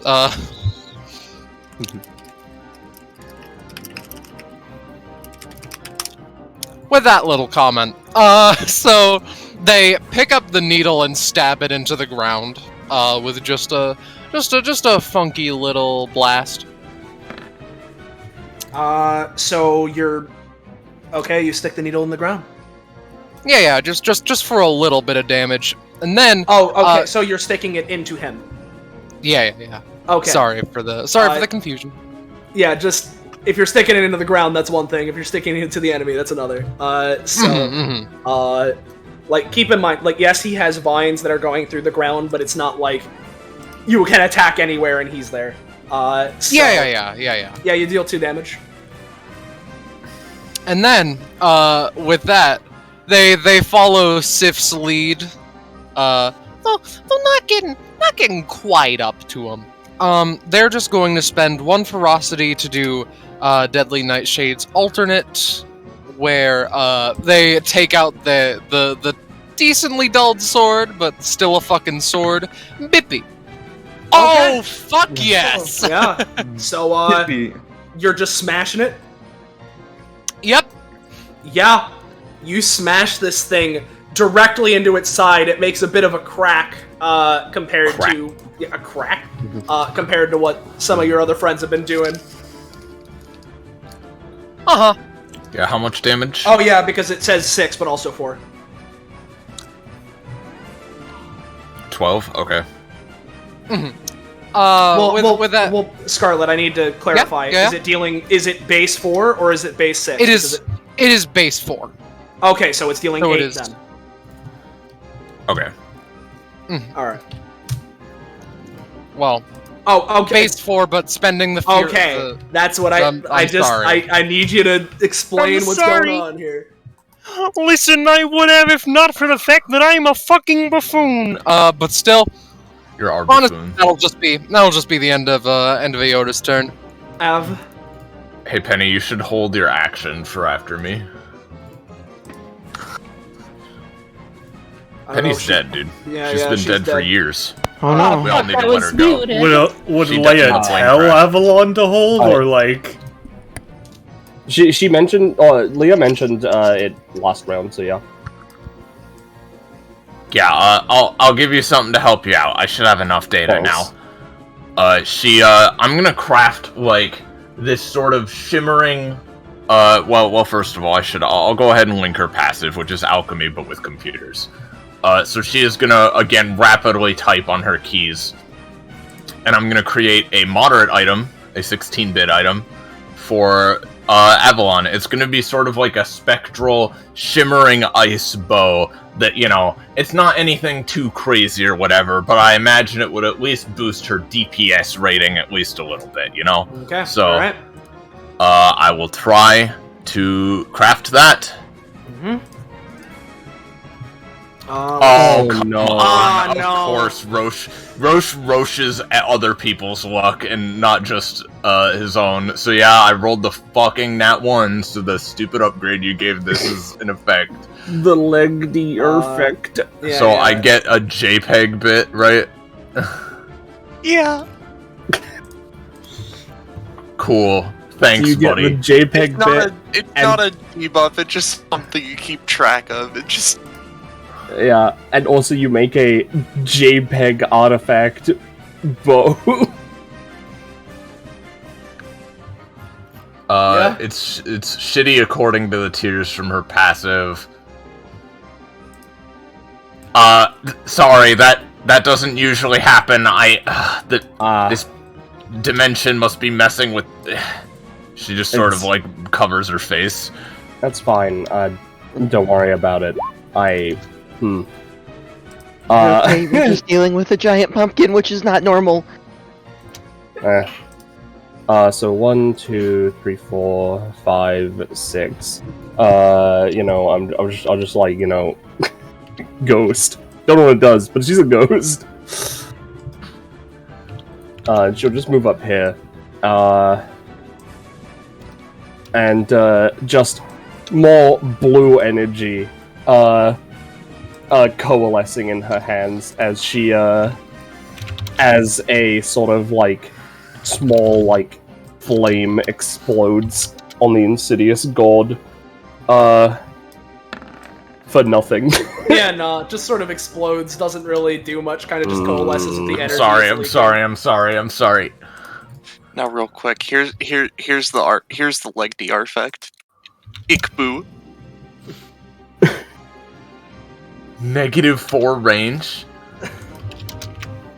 Shoots behind you, bro. This is like big rigs. Yeah. Do I get a bit? No. Anyway, with Leah and Avalon, Nala. Nala's just like, oh fuck, okay, this is actually like a thing that it can attack us for. Yeah, I can actually do things. Sorry, my rolls weren't letting me before. Just kind of gets up, steadies herself. Alright. If that's how it's gonna be, I mean, as mentioned before, my epithet's pretty powerful. I could probably take you down with this one shot. Bam, another thunder strike into its eye this time. Not this eye. This eye. Yeah. Might be a bit harder, but she's not aiming for her allies. Yep, Thunder yep. strike. All right, let's see. All right. About the same as before. You managed to just scrape off of it. It looks like your aim's a little shaky. Maybe you're scared. Yeah. Exactly. I'll take the cost. So it's 3 damage, to clarify. Yeah.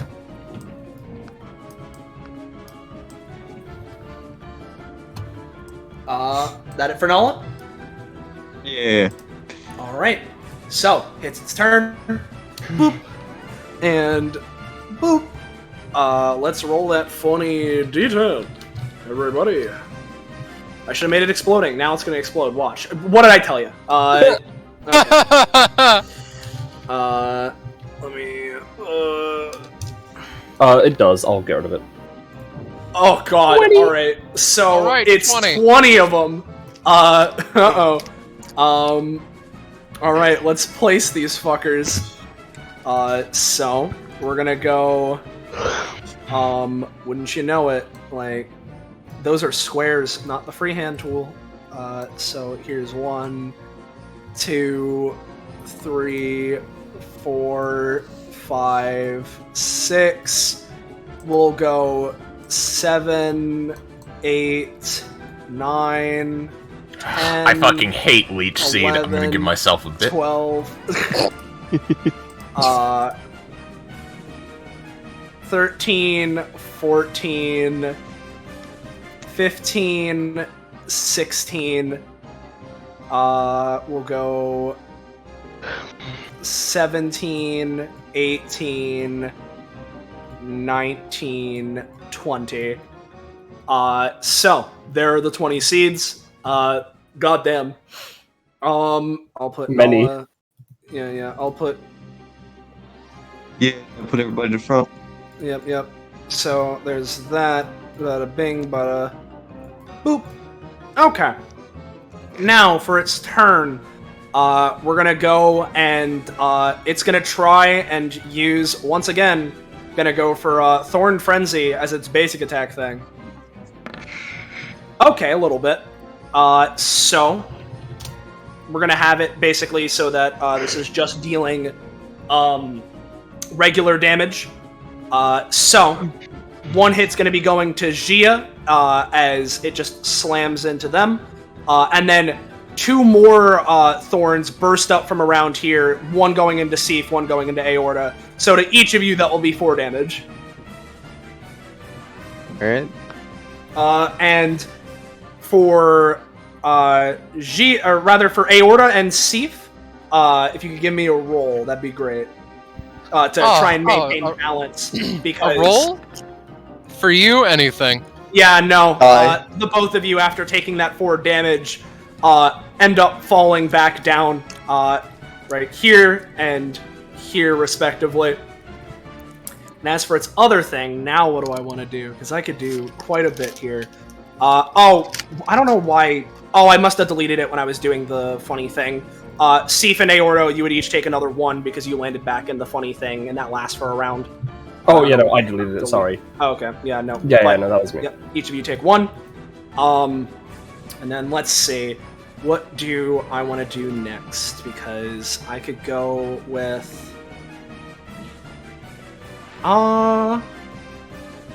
That's fun, but I don't trust myself to be able to get that effectively. Though... It is fun.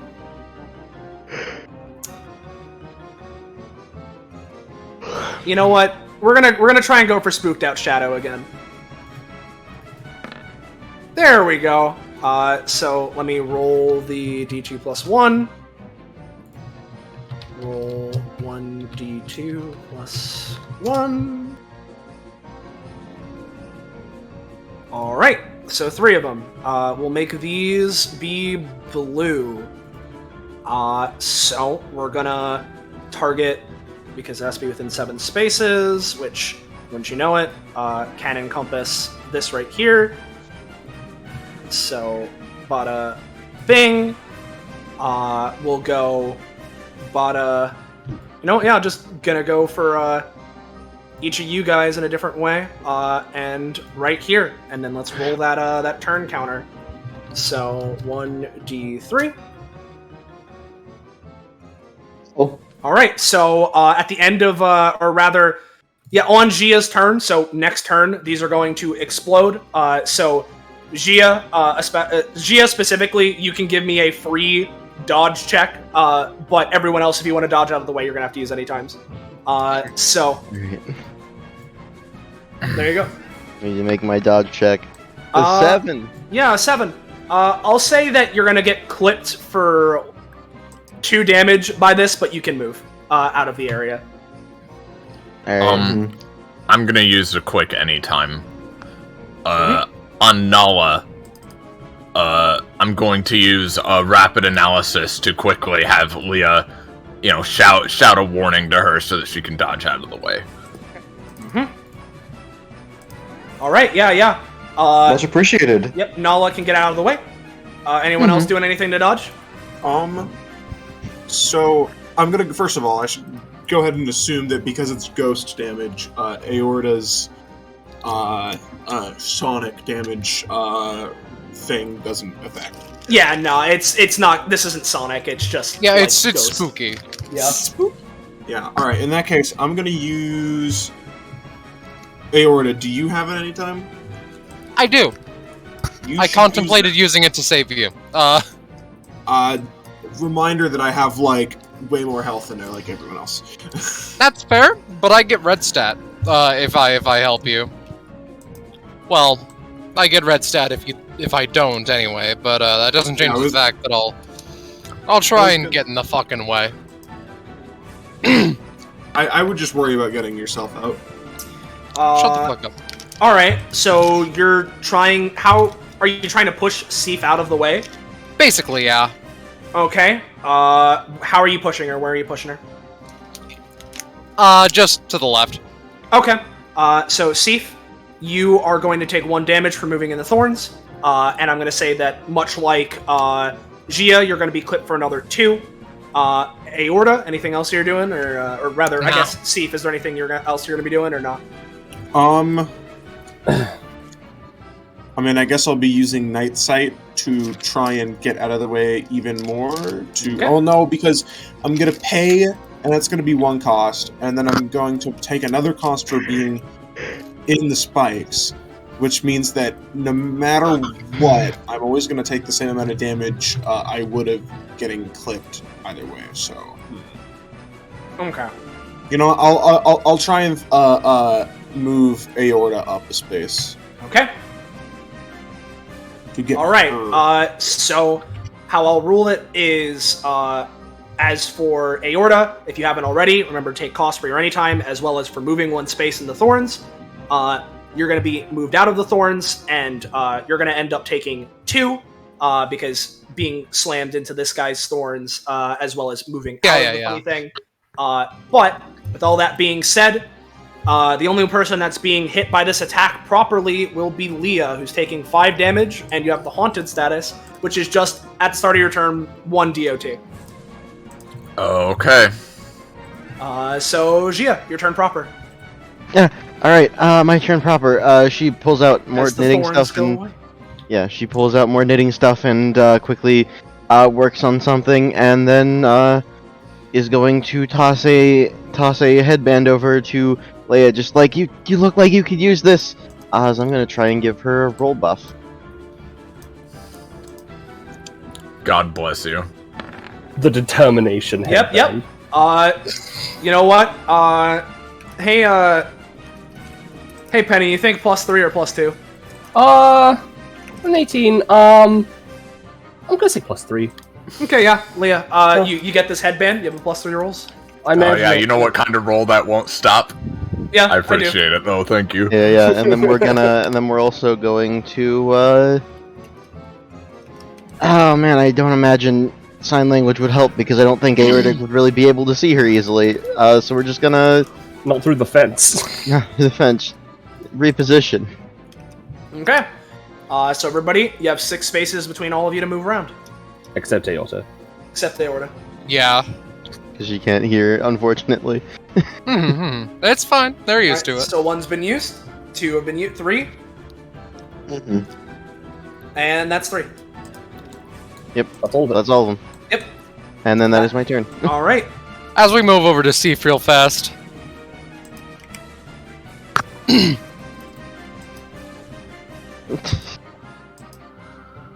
Nice reference. Nice. You know what? I'm gonna give myself a bit for that. I didn't even make the reference, but I'm doing it anyway. It's they still inquire. His ends. It's Homestuck. I just realized I was deafened. I kept asking, what is the reference? But actually, because I'm very absent-minded. It's Homestuck, yeah. Let's see. She'd be like... I guess she'd sign back, thanks, but not right now. Okay. I'm gonna go in for a general athleticism punch. Yep. You go in and you manage to punch into it in the same area that Nala hit earlier, and seeming to make a dent in here. That's 5 damage, or it's an 8. It'll be 4 damage in this case. Alright, and then I'm going to use the other part of my passive. I'm going to spend 10 of my advantage to move in a space. Yep. This is just, more for aesthetic. And perform a kick on the exact same spot and try and just blow it wide open. All right. Oh, yeah, that's the 19. Yeah. So you deal a solid 7 to the thing. And as you do, and you kick part of its, jaw open, one thing that you'd be able to see, right, Safe? Remember the funny, guy with the hat, right? Yeah. He's on the inside, and he sees you kick in and looks very nervous.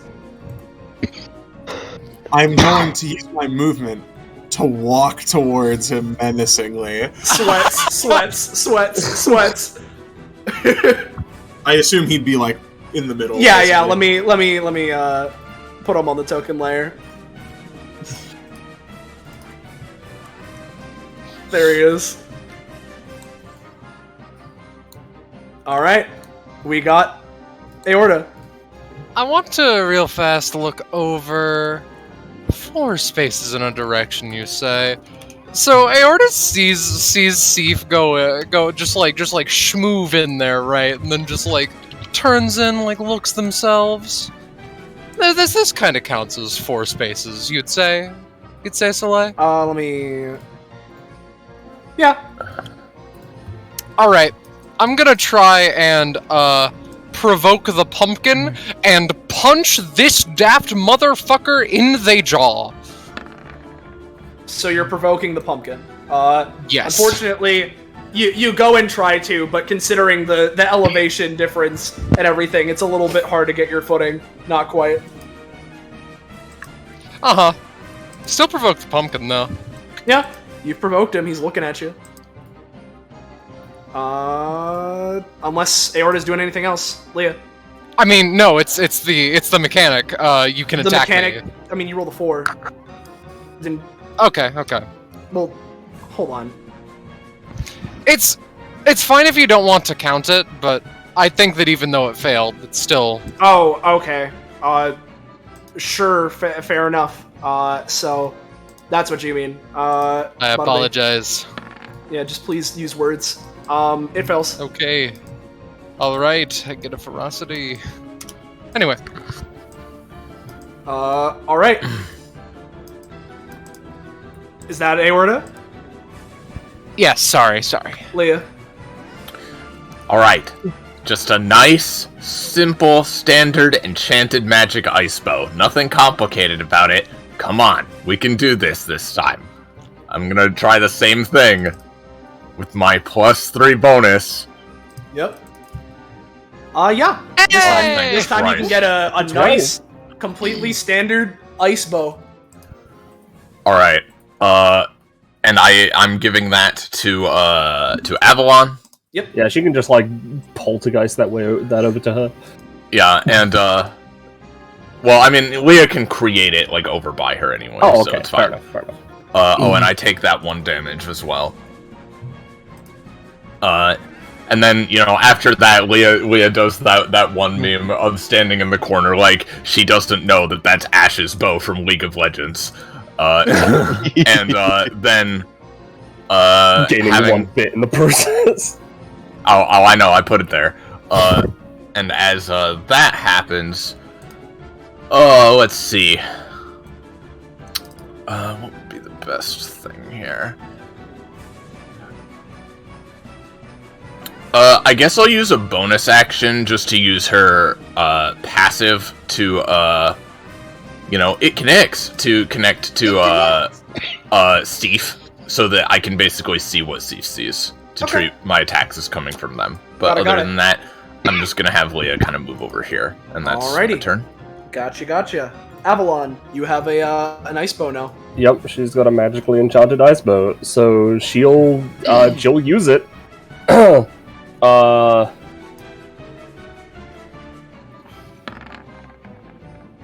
Yeah, I imagine it's kind of weird for her, but I imagine that does like it was created with a 12, so like 3 or 4 damage. What do you think? I'm gonna give it a solid 5. Okay, 5 damage. In this case, because, especially with the extra ice. Yeah. Especially since like, you know, ice would usually be like restricting, but that's kind of not a thing here. So considering how bigger this fucker is. Yeah. So yeah, no, I think 5's good. She'll look at the bow and be like, thanks, it's actually really nice. And then she'll move up 1 space. No problem. Alright. Nala. Alright, okay. Nala's just kind of like taking in everything. How far can she see into like Sif and the pumpkin mat and like the... It's a bit difficult. I mean, you can see them, but it's just that like there's some stuff in the way, but you can see them. 4, 5. She's looking real close because I don't want to hit Sif when I do this. She kind of just, you know, like steadies herself and is just like, you know, maybe the fact that that I've been holding back is why we haven't beaten this thing yet. Yeah, that's it. As all of a sudden, Aorta and Sif especially, you would feel a lot more epithet power emanating off of Nala than normal, and you know what this means. She's probably gonna hurt herself. As she kind of points at the ghost. All right, prepare for a world of pain. As she like mentions the sip, get out of the way, and I'm going to use my amped up version of Power Strike. First up, powered up. Basically, all of her abilities are amped up. All of her abilities have alternate versions that are slightly stronger, but there's a drawback to this. We'll see that in a moment. Thunderstrike. Come on. Once again, alright, let's see. 6 damage to a chosen target. Yeah. So I'm gonna let this go off a little bit. Again, a bit more of a glancing blow. But you hit this guy, just kind of cartoonishly warbles and wibbles as, like, yow! Just that kind of stuff gets, tumbles, smoke smoldering. Not quite down and out, but you did a number on him. Yeah, Nala just kind of like, grins is just like, haha! Yeah, as like, the last of the sparks leave her, and she kind of just kind of, starts to look a little dumber.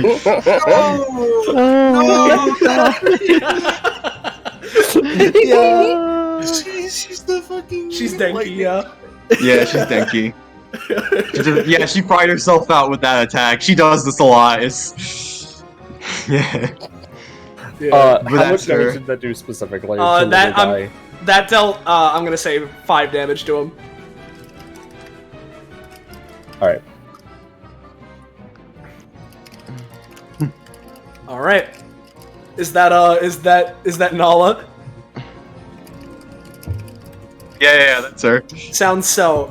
So we get to the little guy. First off, well, I say the little guy. First off, seeds all crash and crumble. Bippy, boopy, boppy, boopy, come on. Boop, bop, boop, bop, boop, bop, boop, bop, boop, bop. No, I did not want to press that. Let's see.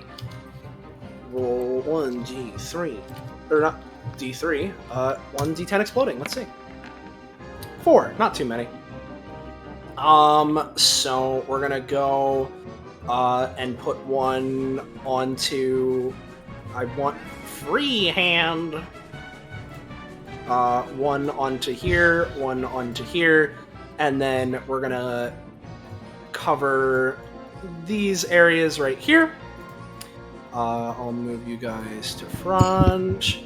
You get one more, right? Oh yeah, no, I do. You're right. So let me go to freehand, and I'll put one. We'll put one like right here. Why not?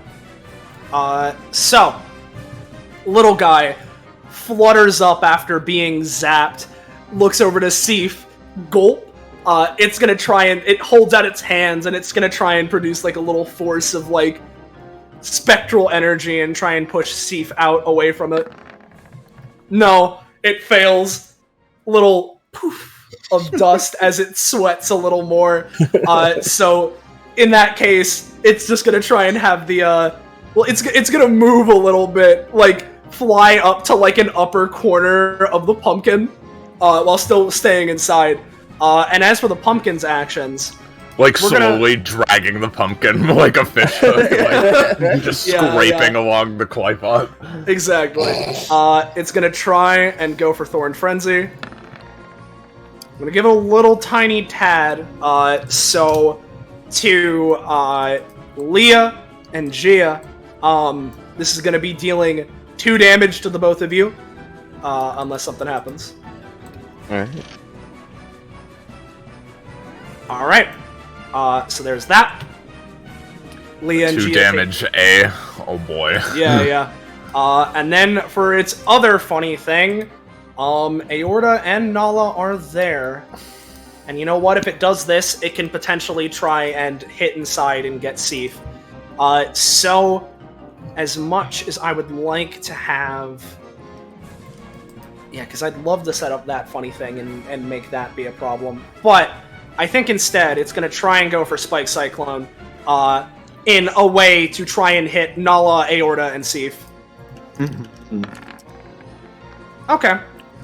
So basically, a particularly nasty-looking thorn erupts from the ground around you guys, sort of vibrates and shakes for a second before it sweeps around. If you guys all get a free dodge roll, but if you fail, taking 10 damage. Question: would Nala get it because she doesn't know what's going on around her? Still want to give me that? Give me it, but you're gonna need to roll real high. Yeah, And you have and a plus I already have -2, my I minus think. 3. Exactly. I have my -3. Oh god. Yeah. So it's like, Ouch. Yeah. How about aorta? Fuck. I rolled, but it was eaten by roll 20. I rolled a 2. All I'll right. Yeah. screenshot it for Yeah. prosperity. No, it's all good. If that's the case, Sif, you're gonna manage to dodge, only taking 1 damage. You can move like 1 space in a direction of your choice. Yeah, I know. Yeah. As for Nala, you did roll decently high, but considering the circumstance and your brain fry, you're gonna Yeah. take the 8 damage, but nothing more. And then oh, botany, she kind of just gets hit in the face and is knocked out instantly.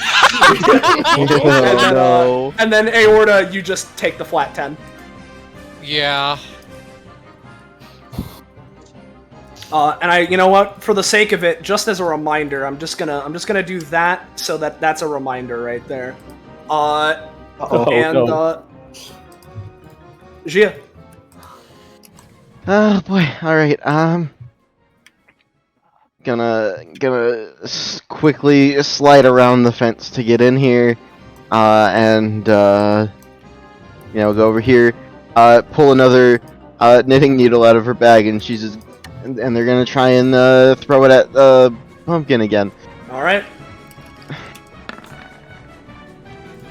I'm gonna let you graze it for 1 damage as it pokes You hit into this its poke. side. Well, it is successful, so enough. Because it did anything. So the other part of this ability also activates. So at the beginning of next round, I can move my initiative up or down 1 space. All right. Got it. Okay.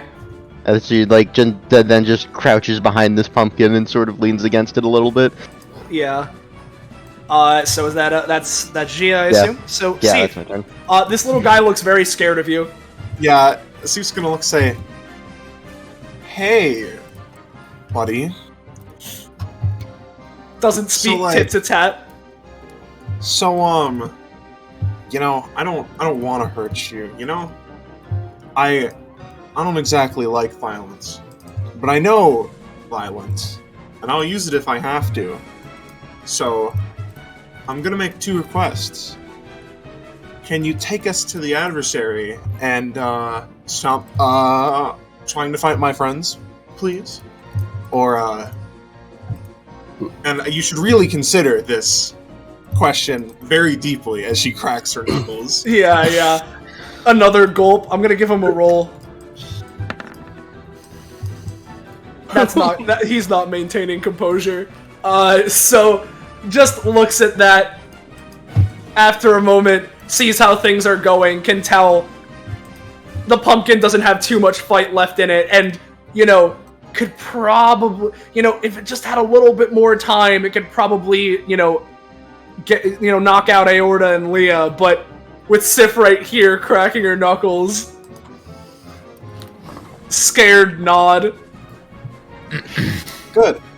And don't don't go back on it because I'll be sitting next to you. Mm-hmm. Leah adds the reactions of the little shadow boy that she's recording with her passive to her cringe compilation. Yes, of course. And for the record, to show it off, because he didn't do it in quite the way I was expecting, but oops. As the insidious horde. I in real life have a passive called Oops as well. Yeah, exactly. So as that happens, the insidious gourd kind of the gashes it has in it starts to heal up a little bit, but it loses its energy and sort of reverts back to normal pumpkin. Am I cured of the haunted status, or do Yes. I die like a dog? Oh, okay. You are cured of the haunted status right before you would die like a dog. That's good, that's good. But, before anything else, let's do the funny. Clown nose. Honk, honk. That was And we It's the insane. pumpkin gun. It's the big evil pumpkin gun. Yeah. the Just- pumpkin's still here, but it's just got a big hole in it, and it no longer has the spooky face, so it's moving. Yeah, pretty much. You'll That's have to good. like climb out. Is that kind of thing normal here? That's good. Well, I mean, this is usually what the trial is. I don't usually see people climb in and threaten the dark sprite or the spook sprite, if I'm honest. I have to. Like, there's just... I swear, Roll20. Why is the default now draw shape? I want it to be freehand. So, hey Penny, we thinking 2 or 1, Prof? I'm thinking 2, Okay. but I'm feeling that like this. Yeah, no, that's what I was thinking. Like it wasn't like too bad, but one of you got knocked out, etc., etc., etc. Yeah. Like that, some of you were on the ropes.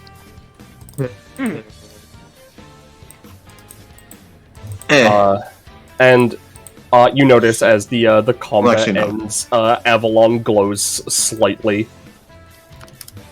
Leah, give me a roll, actually. Okay. Yeah, you sort of hear a ding coming from Avalon's direction. Like, kind of like when Sonic collects a ring. I'm gonna add that, Yeah, kinda. Avalon, are you alright there? Yeah.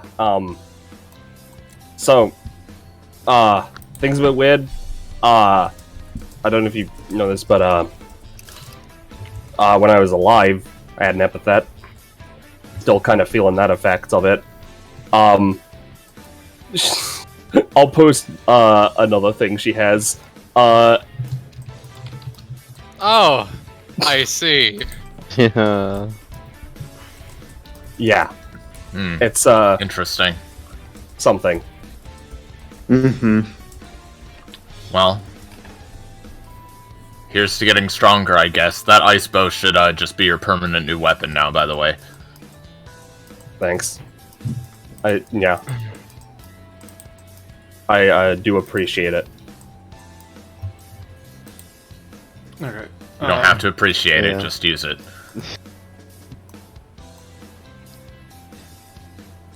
Alright. I assume that, because I know I asked you before Zenza, see if doesn't get anything or anything, right? No, not yet. She Alright. gets her first upgrade at 8, so... Alright. Gia gets something at 16 exactly. You may gain a new talent based off one of your mastered focuses. You'll learn what the talent is when you lock in your choice. Oh boy. So you can either wait to get a new mastered focus, or you can choose one out of your 2 right now.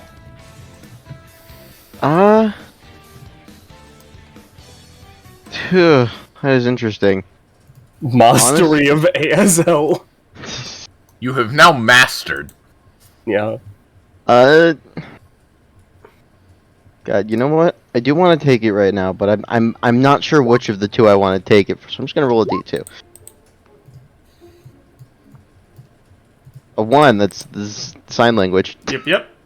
So you get a new talent, which is... Instantly kill everyone. which is intentions speak louder than words. When interacting with someone who is nonverbal or otherwise cannot directly communicate with you, regardless of the reason, you may make a roll with advantage to both communicate the general message of what you're attempting to say, as well as gauge the inverse of what the target is attempting to mean. Ooh. Fun. Yeah. Well, that might be good for this guy. Yeah. But as things sort of calm down a little bit, just kind of like stanced up there, frozen in place. So, hey, I think I dealt with the spooky sprite, and he'll be our friend now, for now. Isn't that right? Yeah, he just furious nods. Well, I mean, yeah, again, that's one way of doing it. She sort of looks to the Colosseum in the distance. I mean, yeah, I think that probably counts. Pumpkin's been defeated, so...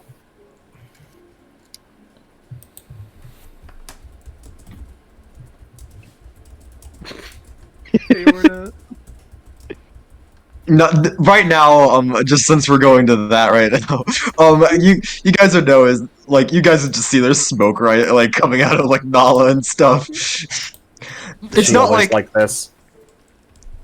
yeah, Aorta just nods. Give her like a minute or two, and she'll be good. I see. Imagine at that point stands up like a plank.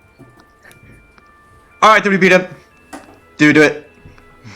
Just I imagine like the thong like sound like with like just like a plank of wood like stands up like you know the sound. Yeah. Just that as like no, it just kind of stands up straight and it just kind of moves over to you guys as if nothing happened. All right, what's going on? Yeah, we beat him. Okay, cool. Oh wow. Yep, he won't be causing us any more trouble. Nod. Good to hear. Yeah. Oh look, he's so agreeable. Nice to know. Just gives him a thumbs up. Not really catching on to the fact that he's being coerced. Yeah. I mean, he can come with us, I guess. I was like, assuming you won, which, she looks at the pumpkin again. You did. Pretty good. I was gonna lead you there anyway, because again, I really do just want to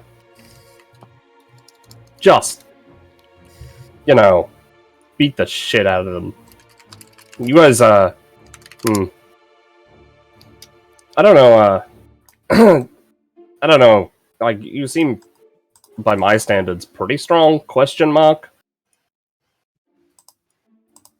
I mean, we're okay, I guess. I mean, I can know hold a thing or two about street fighting, but that's not fighting monsters. I think I just got lucky on this one, to be honest. I think I can hold my own. I think I'm good. I'm not as good in a fight as everyone else, but I mean, like, I can at least support. Yeah, fair enough. I don't have Nyx here, so hey GMs, can I have a control of the spooky sprite so I can just pick him up and cargo carry him since Nyx isn't here? Yeah. Bada bing. There you go. Yeah, you should have it now. Well, I mean, not a moment to lose. I mean, Casper's still out there, and how long do we spend fighting this guy? Hasn't been too long, but hasn't been long enough. Hasn't been too long, but time is of the essence. So, she sort of like looks to Aorta, who mentioned that she's the best fighter where she comes from, and she's just like, wow, okay, that's pretty impressive. I really only have myself and the adversary to go on, so I'm kind of at complete opposite ends of strength.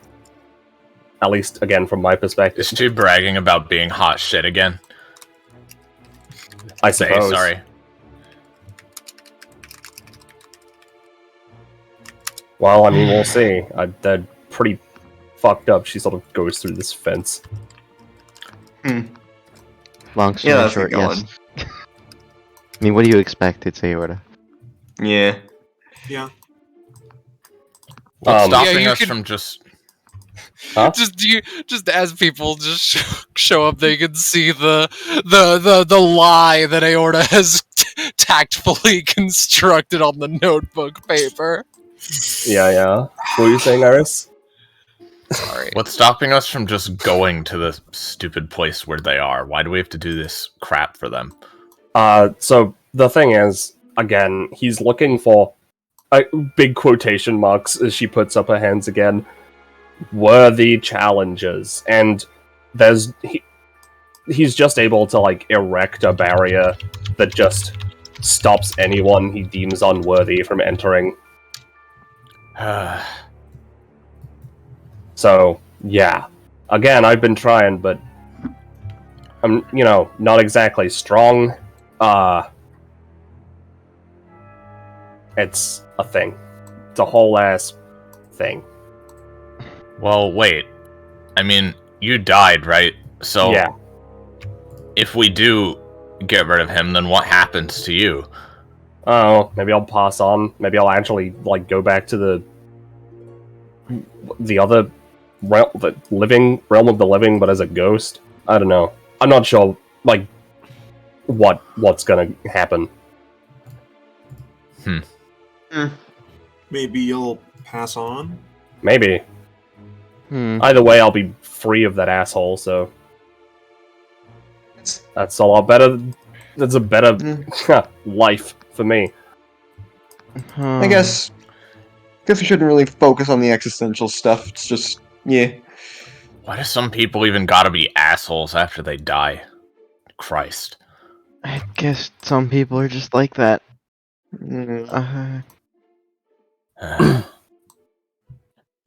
I'll copy over the sprite. Yeah. I just think it's funny. Yeah, no, it is. If there's anything anybody else wants to get in, then Aorta just continues writing on the fucking notebook paper. Gia would briefly just sort of walk up to be walking next to Leia for a moment and just you seem a lot more in your element around here, at least more so than in the forest. Listen, I'm just pretending this is all a friggin' Oculus Rift experience or something. Until we get the fuck out of here. Whatever it is, I don't know. You just seem a lot more confident than you were earlier. I definitely wouldn't say that. I'm motivated by spite. I just want to get out of here and find our friend. That's fair enough. Honestly, the drive to get Casper back is the only thing that's kind of keeping me going right now. I don't do great with it, actual ghosts and demons and stuff. I don't know. I usually just get by on the sort of detachment of, oh yeah, no, they're not real, and that makes the horror stuff fine. But now they're real. I mean, yeah, there's a lot of stuff that, we can sort of observe the effects of and infer things about, but, as for it actually working in this sort of, crazy magical way is, kind of annoying. Yeah. She is not even looking at Aorta. This is fucking dumb shit she's right.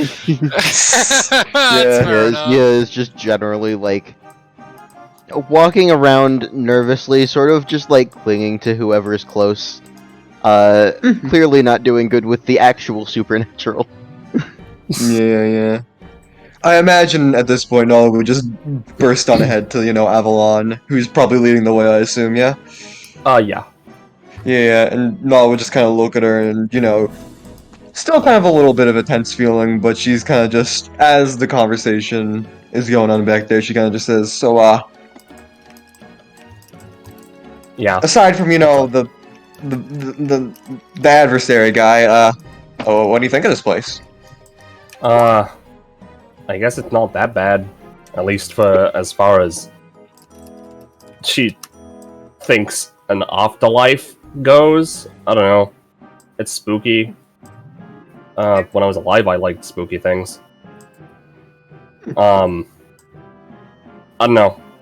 It's fine. I don't really have... It's just where I live. If you wouldn't believe it, this is kind of the first time I've interacted with the Beyond, aside from a couple things that happened in our city, but didn't really get to see much of that. Well, yeah, I mean, I assume this kind of stuff isn't common. Again, we don't usually... Sorry.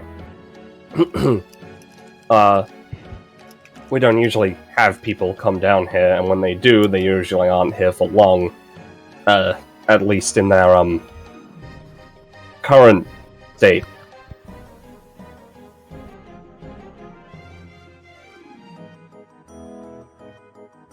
I'm saying they die. Yeah, no, I got it.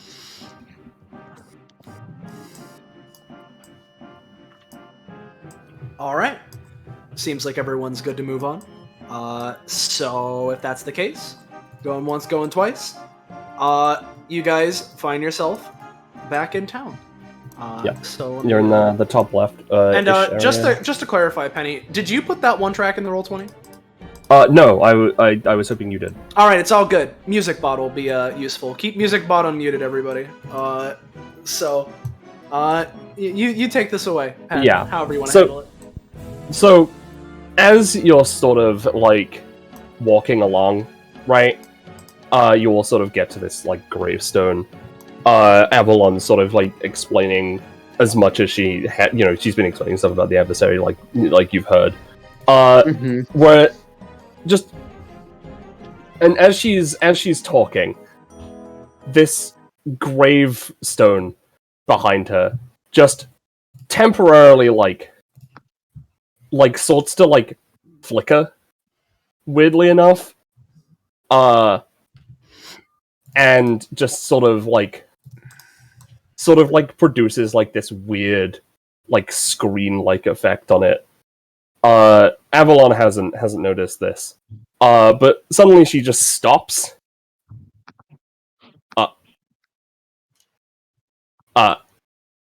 and she then just lets out a fucking horrifying scream. As you all notice that down by her leg, a TV is biting her. Oh. Alright. Give me a sec, I need to turn down music bot. And she just screams and just fucking just runs. Like, well, I say runs, floats, just in a mad panic. And you guys can do what you want here, but she is very clearly screaming for help. And this is an action scene, so yeah, there's no need for, like, initiative. I'm just gonna be moving her along, and you just have to catch her and detach Pi from her in any way you can think of. I have a way to do that. Bang, bang, bang. Wow. Those were all ones. Somehow. I think I fucked up the token that action. is not, yeah, that is not a Yeah. D20 roll. I'm like, what? Yeah. Well, whoops. Well, while that is sorted out, Leah is gonna try to run, do the old run and hack that Gen Zers love to do, and Yeah. she's gonna try to be running along, and she's gonna try to hack into this TV to try to, like, just do anything, just make it let go, damage it. Give it a roll. Oh fuck. Oh, okay. Yeah, so you sort of yeah. You hack into this TV who is attached to a person. And the TV just flashes brightly.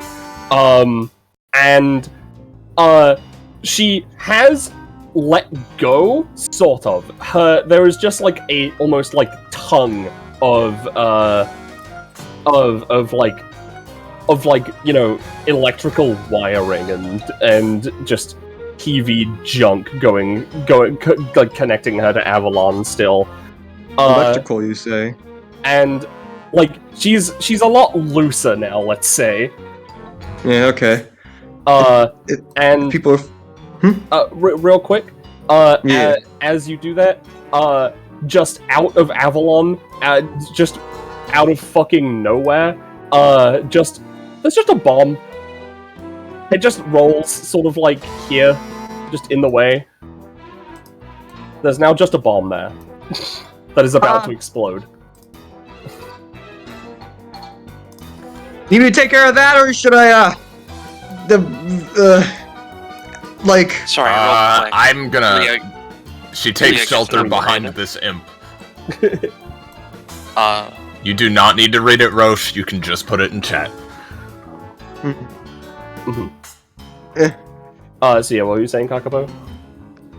well, now I was just gonna try and dodge aside, just warn everybody about the bomb so they can take care of it if need be. Just say like, oh, look out! As, she, like, edges over here and, is going to try and do her best to aim a thunder strike right at Pyre just to, like, shock it a bit more because it's an electrical appliance. Yeah. So it's like... The gunshots, by the way, didn't do nothing. They did hit her. I do want to just clarify. Yeah. The bomb, by the way, fizzles out and just stops. Okay. Alright. Yeah, she's just aiming right for the TV and just turn it off with the jolt of electricity. Yeah, you hit her. It seems to, like, work, as you sort of, like, see the TV. Again, the TV's, like, open into, like, a horrible mouth. Right? And, just, for a second, you see, like, the flash of a person, before it goes, like, back to normal. But it definitely dealt some damage, and they're like, I'm gonna give them a roll to see how well they're, like, holding on, or, like, crawling back. Pretty good.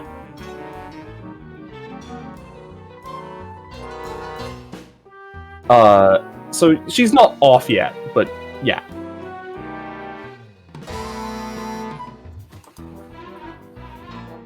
She's just still running around. Anyone else wanna do anything? You have, like, you know, Lucy movement for, like, whatever you want. Yeah. Alright. Yeah, I don't want to give this to someone else, but... Does anyone else wanna try anything? Sif is sort of making her way around because she's not very fast. Mm-hmm. So she's hoping we converge.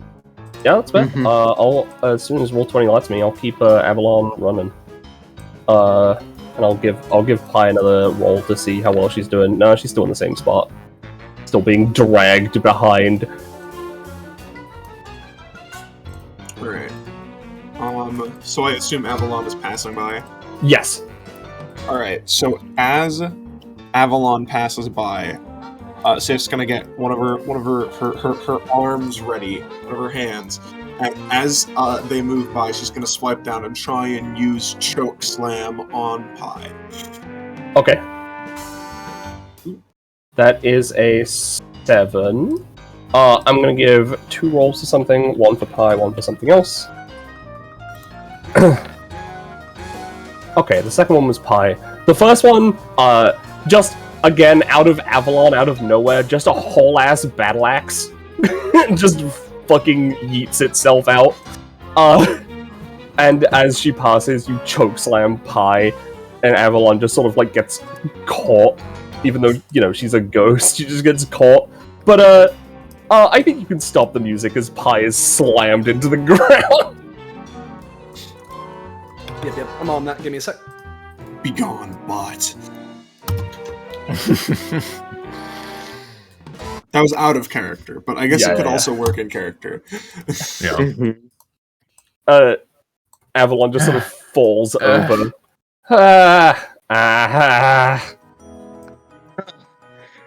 Sif is just kind of like gonna put a foot on this thing's chest so it doesn't move.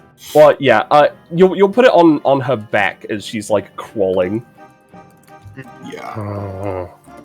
No. What? Tasty.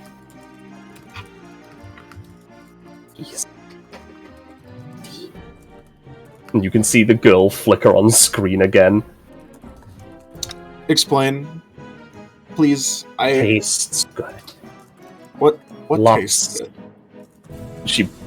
Pi takes like a weird, wired,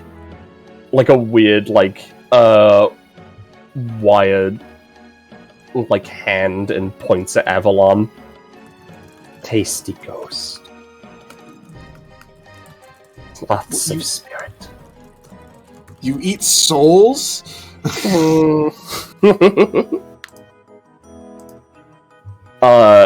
She just sort of laughs. I'm gonna kick this thing in the head till it stops moving! This is like kind of sort of inherently very evil. I'm gonna roll to just have her like stretch her mouth TV and bite you on the leg. Seif, okay, Kick. Hold on, let me just double check something. 'Cause I sure didn't have her shoot up for this. Oh yeah, no, I never fucking gave it a damage value. Yeah, you just take like 5 damage, it just bites you. Alright, I do have advantage because they're prone. Correct. Yeah, no, it's reduced by quite a lot actually with 3 successful attacks. Hold on. There we go. She sort of relents. The screen flashes again. I'll get you one day, tasty ghost. fuck is your problem, huh? Pi just sort of like goes to static again. I just like coming here and having a snack. There are literally like 30,000 other ghosts all around this place. There's points. one right there. This is the tasty one, though. Well, and the other one, but I can't get that one. Leah, those are like sentient things, though. Pi, can't you eat like the ghost of a tree? You don't know that? They haven't said anything to us. Trees aren't tasty. But you see, it's ethical consumption. She thinks about this, the static getting like louder. Listen, if Yeah, you don't sorry, but, stop trying to eat Avalon, I'm just gonna kick you until you stop moving forever. I don't know if there's like death in this world, but you know. Oh no, there's definitely death.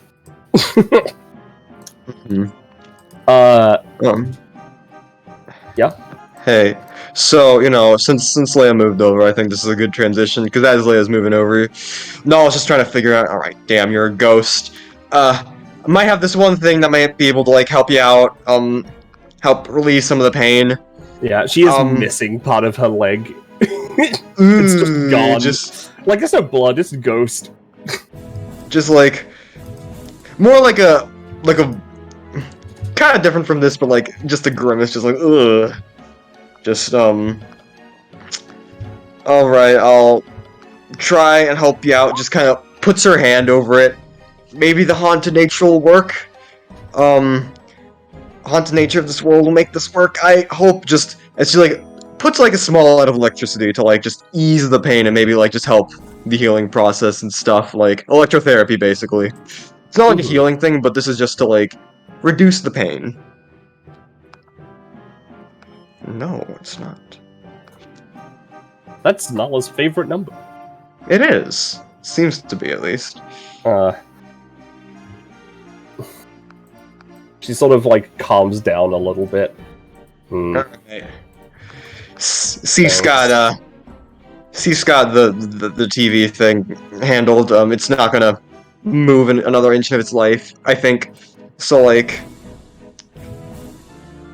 she kind of just stands up and is just like, you know... Yeah, sorry you had to go through that. Fine. Again, she said it herself, she comes here sometimes just to bite me, but usually I'm on more wise to her fucking shit. Just chuck her in the fountain, she'll short circuit for a while and leave. Alright, yo, You'll see. I might not. Fountain. What else? No, Sansa was talking. It's fine. Okay. All right. Basically, Seif's just gonna set down the spooky spirits. Like, you stay here for a second. You know, pat him on the head. Nod, sweat. Then grab Pie and then like jump, kick, throw into the Yeah. She goes into the fountain. Just there's a large like electrical flash. Aorta holds up a massive 10 with the notebook.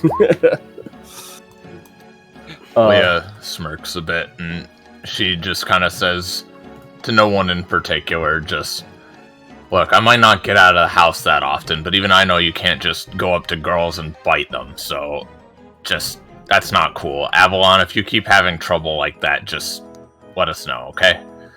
Thanks.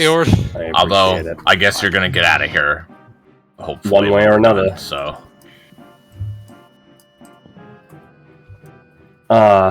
Yeah. Well, boy. She just sort of like... I'm gonna give her a roll for something. Yeah, okay, the part of her leg that was gone comes back. Okay, there we go. Nice. Is that like one of the perks of being a ghost, or, not sure. Aorta gives a piece of paper to Avalon. There's a signature, of course. She sort of looks at it and is like, thanks. Leah looks over her shoulder and reads it. If Avalon allows her, she'll reach up and crumple it and throw it in the fountain.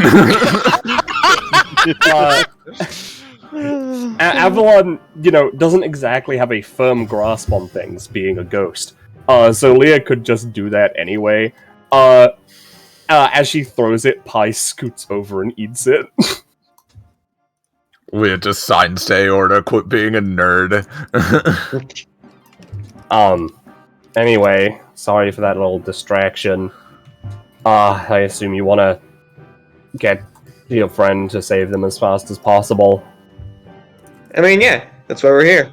Ow. I mean, well, guess we were not putting her with our own, like, on our own volition, but like we're gonna save him. Yeah, that's what we're here for.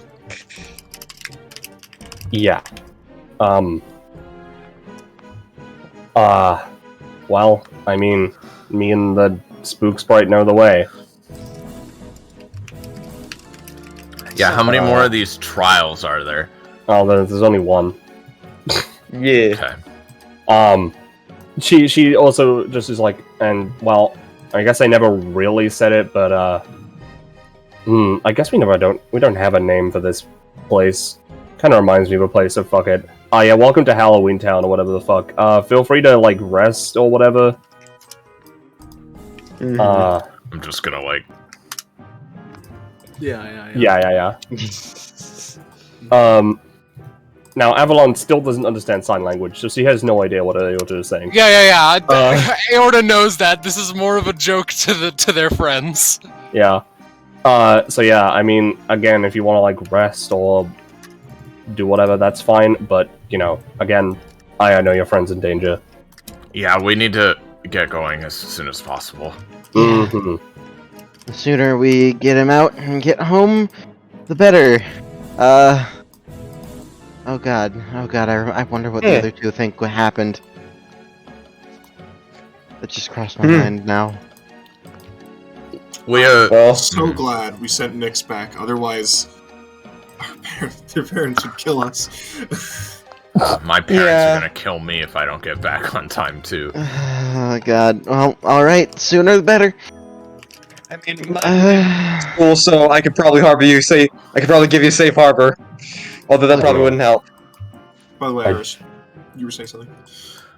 I was just gonna say that as they're walking, to the next place, Leah would, at some point, just, probably when they're a bit more, like, separate from the others, Leah would just look over to Nala and just sort of be like, Casper's fine, right?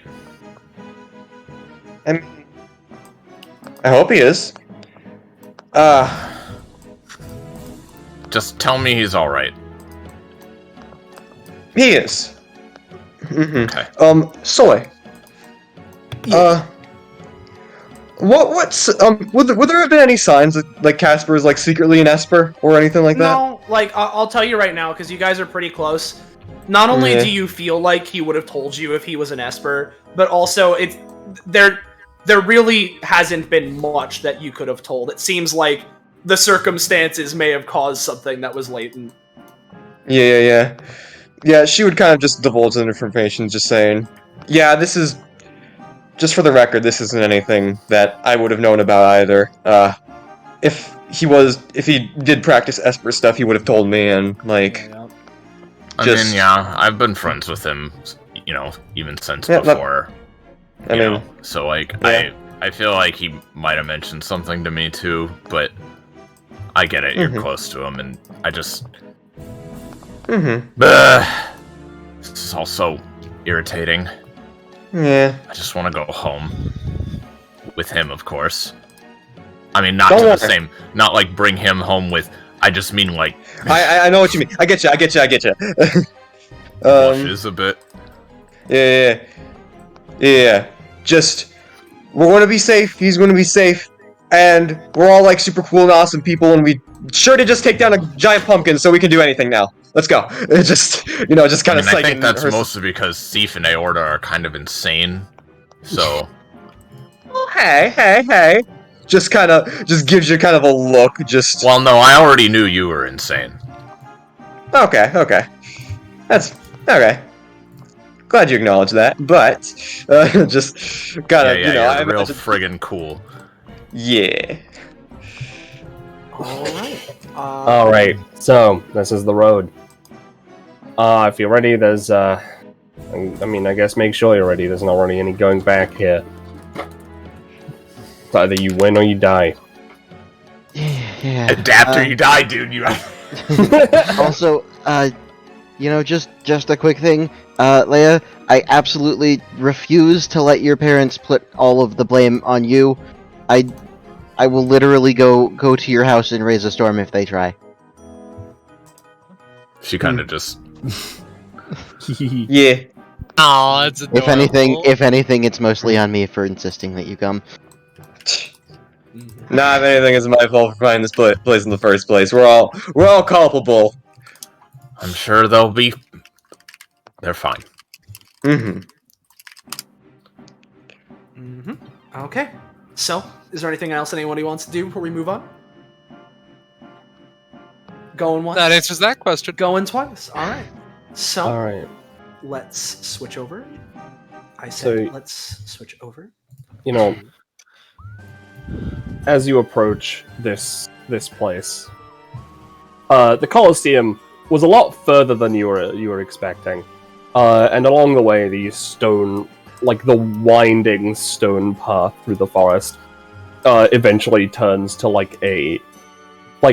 it sort of like weirdly transitions into a sort of dirt path, and then finally a wooden path. As you get closer, this building seems to be just crafted out of ice, surrounded by wooden pillars covered in runes and just other shit.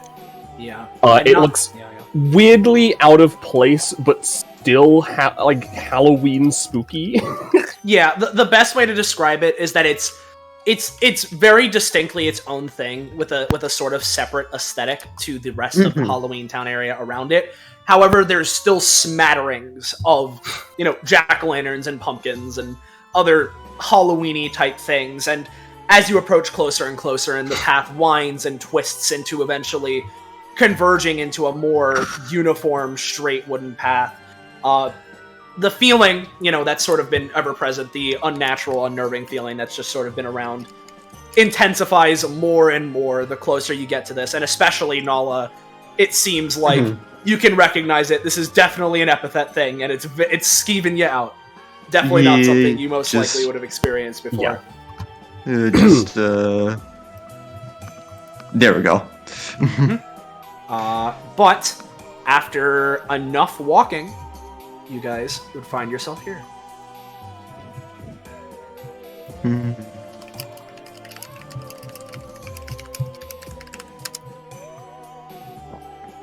So yeah. Up ahead of you, you can see the snow, of course, seems to be leading inward to a coliseum, which, if it wasn't for the weird barrier that was mentioned before, you'd be able to see right through. This thing's pretty massive, as mentioned by Penny. Carvings and such and the like, and it just has a chilling air around it. This is this guy's got one strong epithet, huh? Yeah. Like, I mean, the five of us could sure take him down and together. Just kind of clearly nervous. Leah's also Yeah. hanging Aorta- back a bit.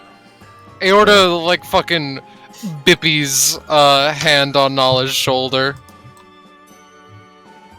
They don't, like, write or say it. You know what? No, they look dead into, they look dead into their eyes and sign the word Yoda. Yeah, Nala just kind of signs, like, Nala just kind of, just kind of grins and just also signs back Yoda. They nod knowingly. Yeah. This is one of Nala's This is one of Nala's 9 cool sayings, yeah.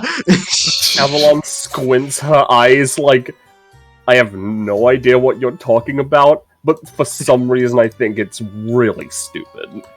You can get that feeling by the look on Leah's face. Yeah.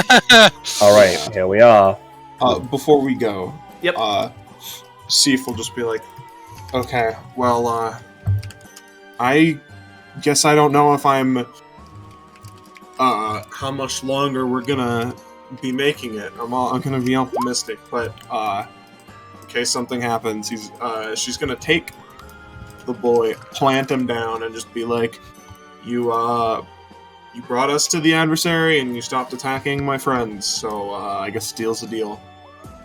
He, like, looks at you, kind of blinks a few times, wasn't expecting this, nods, and, seems like he's about to start flying away, but reconsiders your words, and just sort of, like a bird, perches up on this like, fence post, and it just waves. Yo, did Sif get a new traveling companion? Oh, he's not coming with. He's just standing. Yeah, there. no. I assume it's more Yeah, just yeah. like an acknowledgement. Yeah, exactly. She will wave back. Yeah. You think the spook sprite can take on the fucking adversary? That's crazy. The spook sprite would be obliterated. Yeah. Oh yeah, The I'm spook sure. sprite is probably much more scared of the adversary than me. Almost certainly. Yeah? So yeah, Avalon would just, sort of pass through this area almost like it's nothing, and just be like, "Well, come on." And as you guys pass through, this barrier sort of seems to crumble and crack, as if, much like Avalon said, it's able to recognize you. So give me a moment, Yep. and I will. Yep. The temperature, as soon as you step on the snow, makes a complete sharp drop. Mm-hmm. Okay. Gen- And Plus the Leah epithet stuff unintentionally just... makes a bat squeak. Oh, Cold! yeah, yes. as you walk in, if you look to the other end of the Colosseum, you can see huge armored figure around where their head would be is just a mane of blue fire, looking down over to where, seemingly Casper is within a cage. And as this happens, Casper from within the cage, oh, thank God, you guys are here. And Yeah, I wouldn't leave you behind, bud. Just And kind of, yeah. With that, the man who you can assume to be the adversary turns around and faces you fully. Welcome to my Colosseum. Oh my god, he sounds like a douchebag. He extends a hand outward. Really now? A bunch of children. I wasn't expecting this. Yeah, well, I mean, they passed the trial, you frosty fuck. Yeah, we passed the trial, which means It's we're only worthy, my right? arena that's frosty. He takes a step down. I don't recognize any of you. You all must have come in along with this one, right? He does sort of like a thumb point back to Casper. Yeah. Well, Yeah, Sif nods. you're all here. I suppose it's time for you. He extends his hand out. To face the wrath of the adversary. Are you ready for combat? Wait, you really just call yourself that? That's what he's called himself since we first got here. I thought it was just like a title everyone gave him and no one knew it. Oh, it is a title I've given myself. For I am the greatest adversary you could possibly meet once you find yourself here. I imagine at that remark, Nala would take out her thing, shake it a bit, just a like laser sword comes out, funneling with her epithet and all that. Let's see it try to take me down. And all of us. And 5 against 1 after all. 5 against 1? I'm counting 6. Does one of you not count? Oh wait, no, yeah, 6. Sorry, wait, 1. I wasn't counting I'm myself. still Yeah, here. 1, 2, 3. Yeah. Just 6 against 1. Haha. Yeah. Listen, I come here to try and help every single group that comes in here. He just can't kill me and I can't die. No. It's not that I wasn't counting you. I just How many groups have succeeded forgot. again? None. Oh, okay. And trendsetter. real quick, Edward with Casper. with Aorta, right? He Yeah. puts a hand to his chin, his, fully wreathed in armor as well, but little bits of flame peeking out. I see. So that is how you communicate. Your friend here, this is your friend. He looks. Well, there was a spike of energy, and that's not something I've felt around here in quite a long time. So, I brought him over to me. That's why he was able to get through without passing my trial. I have been examining him ever since. He refuses to give the secret to this power he has. You think I know what it is? I've been telling you, man, something happened, I felt everything around me a lot more, and now I'm here, I guess. Surely there's more. Hey, Oh. Well, do you want to go first or me? you go. Okay. Nala just shouts, "Hey! We're close friends. If he knew anything, he would have told me about it, and I could guarantee that." Really? So, yeah. And I'm Never knew you supposed had to the simply talent. take your word? Just motions her to Casper. I mean, I'm right, yeah? Like, you would have told me. Yeah, but this guy doesn't listen. Listen, Avalon nods. I know. listen, like everyone else here, I've known him since he was a kid, and he has never, Hey, ever shown signs of being able to do something like that. hey, so Hold up. But yeah, hold on. Leo was gonna say something. Yeah, Leo was Yeah. saying. Leo was just gonna kind of she kind of stutters a bit. She's obviously not, it's probably for more than just the cold, and she's like, "Hey, adversary, listen, you Yes. drop the act already. We know you're just some guy who died on the plane. You don't Oh, yes! have to do all this That bullshit. horrible event. Drop the act. You think this is an act? He turns around, crosses his arms facing away from you all for a moment. That day was the worst possible day of my life, because that's when it ended. However, it wasn't just any ending. It was so anticlimactic! He stomps onto the ground and cracks a little bit. I, someone who was destined for greatness, for battle! To prove myself, use my recently awakened epithet to bring something to the world, make an impact, dies in some random airplane crash. That simply won't do. I'm to die in glorious battle.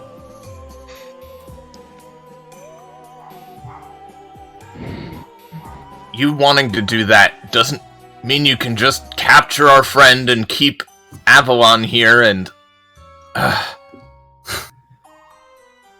That woman being stuck here is an unfortunate side effect from my goal.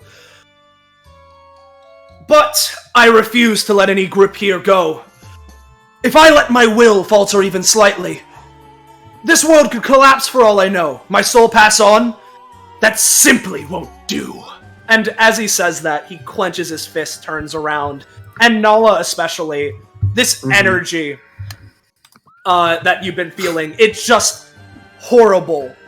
Like, horrific stench of Epithet flares out from him. Is his epithet stinky poo poo shitty man? Yeah, you got it! Yeah. No. Billion prop right now. Reach class 5. Aorta was gonna do something. Yeah, Aorta. Yeah, Aorta has the... Aorta just, like, tears off a page from the notebook and hands it over to the adversary. Just one second.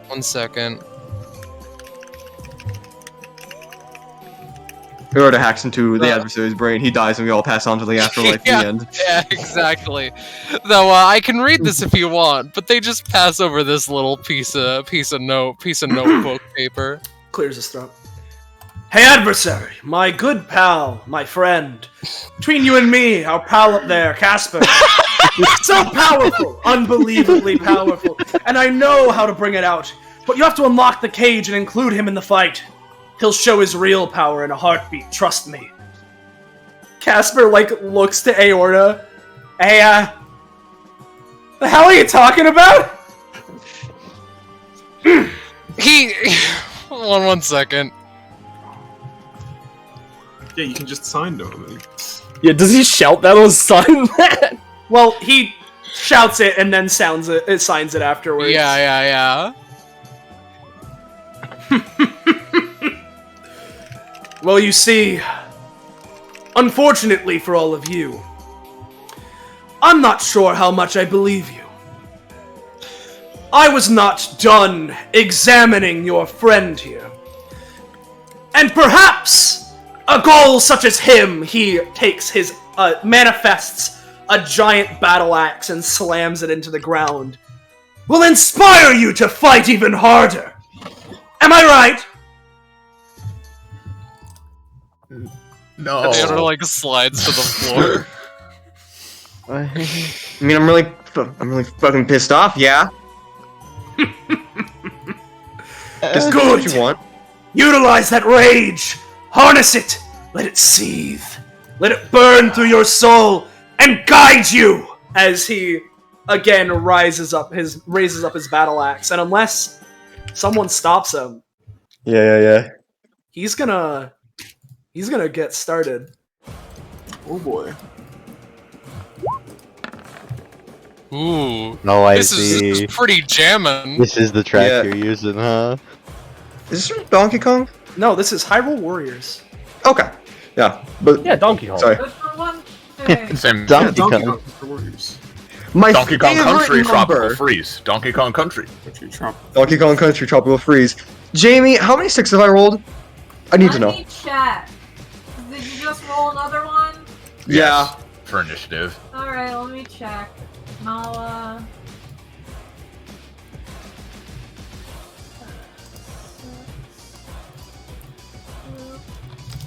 Alright. Hold on, what did you say? It didn't work, did it? No, it didn't. They were just looking to their team and like, didn't work, did it? Yeah. Okay. So, for the adversary, let's see. How are we gonna start? Well, you seemed rather forward. Let's start with you, as he looks down to Aorta. And he's just gonna go... Oh, hold on, wait a sec. I realized something. Whatever, I'll live with it. He is just gonna go 1, 2, and he's gonna use Whistling Axe on you, Aorta. Oh, shit. Yeah, I'm gonna say that'll deal 7 to you. Alright, yeah, sure thing, got it. That's one ferocity for me. I think already I'm gonna try to help her dodge that. Will you still get the ferocity if you dodge it? Yes. Yeah, she just needs to be targeted, I believe. Mm-hmm. She is going to try to, while Aorta was looking back, like, the fuck is he saying? What's going on, Wiz? Just like, duck! With time. Yeah. Aorta, instead of taking 7, you're gonna be able to take just 2, or rather 1, I'm gonna say, as you manage to duck under the horizontal slash he does. They were scarily close to being like, why is he saying to duck? Yeah. As expected of a unit, you comrades, you can help guide each other. Then perhaps I should try attacking you all at once. And as he says that, he is gonna go for Raging Chaotic Flame. If I remember, let me just make sure I'm remembering how this ability works. Should have had his character sheet open in Google Docs real quick. Actually, real quick, because that did deal damage to you. How could I forget? As it's even just a glancing blow, right? Mm-hmm. But the axe manages to slice, let's just say, your cheek a little bit. And as the blood starts to pour a little bit, you feel, along with the combination of this unnerving feeling, a weird adrenaline boost. As, here we go. Purpose lies in the heart of battle. The end is just as important as the journey. And if one's life did not end fulfillingly, then what was the point of living at all? Put all of your soul into combat. It gives you meaning. Whenever the adversary successfully attacks a unit, they are afflicted with a stack of Battle Lust as blue flames start to coat their body. Whenever a unit takes damage, they take additional damage equal to their stacks, which passes through DR. The first way to get rid of Battle Lust is to fail an action. However, a unit can instead choose to pay 1 stamina and double their Battle Lust stacks when they fail the action to reroll it. This can be done up to 2 times on a single action. The second way is to critically succeed. However, much like before, a unit can choose to pay the same cost as prior to instead increase their critical multiplier by 1 for that action. Alright. So that's on you. And then, let me check something. Bada bing, because raging... This'll give you a little bit of, or actually, you know what? No, this is good. He's gonna go and, try and go for Deliver Me! So, here we go. Okay. I'm gonna give him a minor success.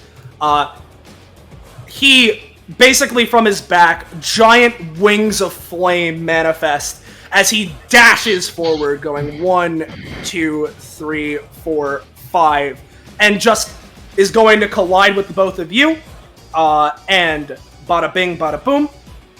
I'm going to say this is going to be dealing a solid 7 to each of you, Leah and Sif, unless something is done. I can't do anything. Yeah, no, I am going to use Night Sense to push Leah out of the way of the attack. Yep. Yeah, no, you can use Night Sense. Leah gets, pushed a bit out of the way, but in return, you jump into it.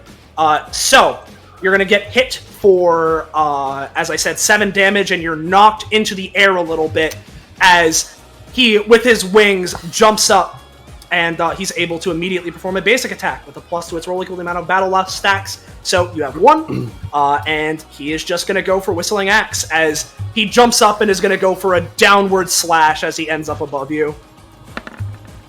Yep, that'll be 8, which will be increased to 9. Alright. Seif's already not looking very good. Yep. And that increases your battle loss, right? Yep, increases it by 1. Yep. And then after that, and Seif gets knocked back down to the ground. You won't be prone, but you know you're just knocked down to the ground.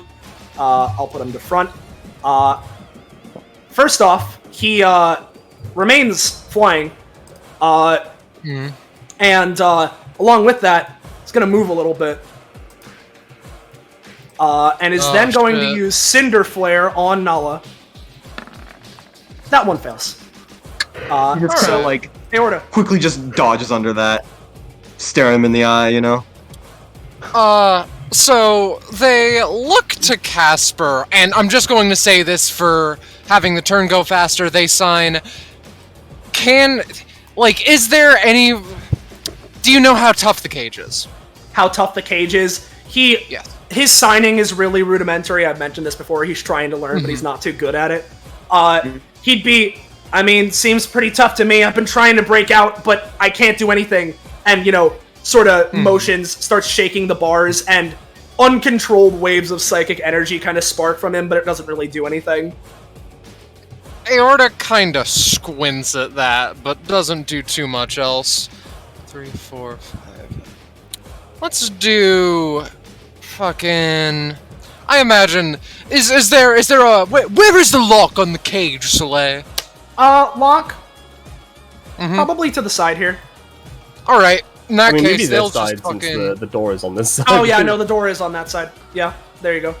Alright then, 1 second. 1, 2, 3, 4, 5, 6... Now keep in mind, it's a bit elevated, so Yeah, you're not... This is about 10 to 15 feet up. It's pretty fucking high. Okay. They're going to take out their sword, right? And this will be a very odd way of using this, but I want to try it anyway. I want them to use their second action for the sake of a movement, and take the sword that's in Deadly Nightshade. And I imagine this wall's ice, yeah? Yep. Basically, stab it in so that it's a vantage point, and hop off that up to here, right? That makes sense? Alright. Not great. I wouldn't think so. Yeah, no, not quite. Yeah. They just trip and... They don't get it in right, and they just fall, shake their head. Just sign, I'll get you out of there. That's it. Alright. Avalon. Avalon looks to the adversary. Looks to the adversary. Alright. I've been saving up a little bit more power for this one than normal. Her eyes just glow a little bit, as do her horns, as she moves, just moves, like, up here. And as she's moving,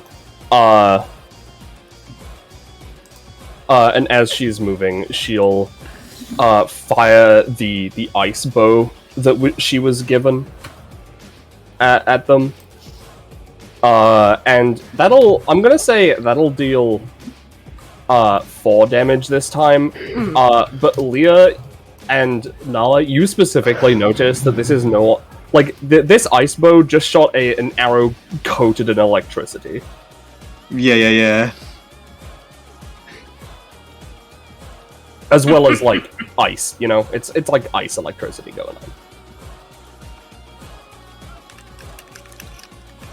Is that all you've got? Well, I can do a little bit more, but again, not the most powerful. Why do you think you're still here? That's her turn. That's it. Seif. Alright, Seif is gonna get up see that the adversary is flying on the air and say, Isn't that kind of cowardly, trying to stay out of our reach? I like the way you think. As he literally just lets himself fall to the ground. Oh, good, he's stupid. Alright. Luckily, I have a lot of advantage saved up from the previous combat in the funny section. So, I'm gonna run up and I'm gonna start with a kick to the side of his head. Alright. So you go for this kick, right? And what he's gonna do is, as you go in for the kick, he may have just unfurled his wings, but he's going to refurl them. Let's go head-to-head then! And he is going to try and use the Liver Me's Anytime variation. Alright, yeah. This is basically, reversal DP. No! So, the adversary's wings unfurl and he performs a spinning leap up to 3 spaces in the air. Units adjacent to him take up to 4 damage and are pulled along with him. The attack acts as a potent reversal, allowing the adversary to dodge, reflect, or power through incoming attacks. You rolled higher, so I'm going to say he's still going to take the 5. But you're going to be taking 4 overall, including Battle Lust, and getting another stack of it, as you're both set into the air. Oh boy. Alright, we'll kind of like kick it, after the kick, she's kind of spinning through the air, and funny passive. I'm going to spend 10 to sort of, spin in the air, reorient myself, and go in for a get back to slam him directly into the floor.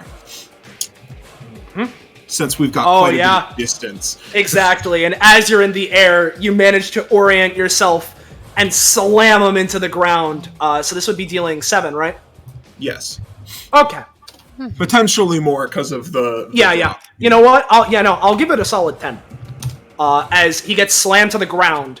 However, as he does that, he kind of crumples down to a knee, looks over to you. It is going to reveal Battle Soul's second property. Oh no. So, whenever the adversary takes damage, a light breaks through the clouds and shines down onto the battlefield.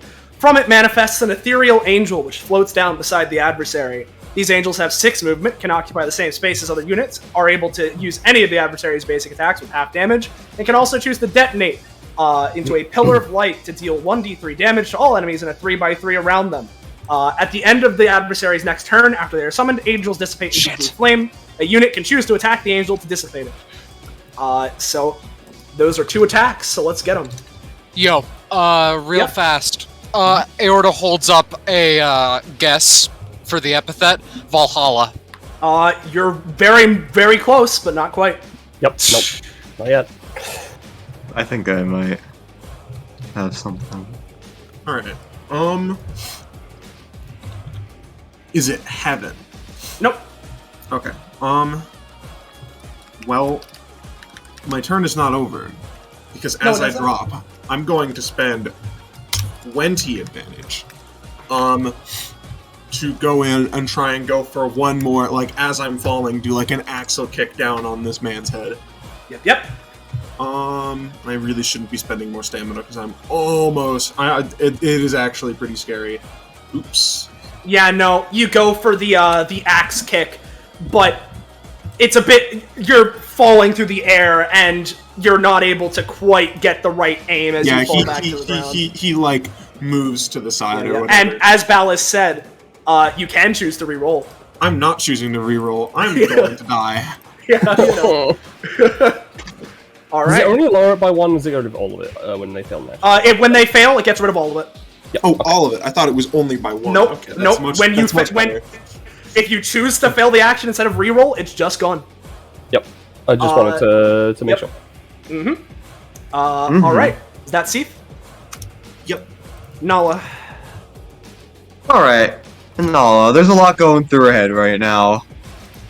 Her friend, who she swore she'd help get out is stuck in a cage, and you know there's a chance she might be able to help him out, but also the person who locked him there is standing right in front of her, and she's pretty fucking pissed. I'm gonna roll to see what she does next. Okay. Now, well, I guess I was a bit unclear with this. An insight check. What would be better in this situation? Fighting. I'll re-roll for it if you want, because I think, just real fast, I think that fighting the adversary would be better because Aorta's a melee fighter, far away, and trying to get Casper out. Yeah. Would you agree with that, Soleil? I mean, It's up to maybe you, I don't know. right? It's up to you. I'm Like, not this gonna. is- I'm not this is- giving you the answer. You gotta. This is Like, a decision. with what you can tell, like, I mean, it seems like Aorta's making her way. So if you trust Aorta enough, or sorry, making their way, if you trust Aorta enough to be able to free them, then theoretically it might be a good idea to focus on the adversary, but couldn't help hurt the other way. It's really up to you. I'm gonna go with the much more spicier option. She's pretty fucking pissed. She takes Red Nova to life. Slash. And you're slashing the adversary, yes? Yes. Yep. He just takes the 4.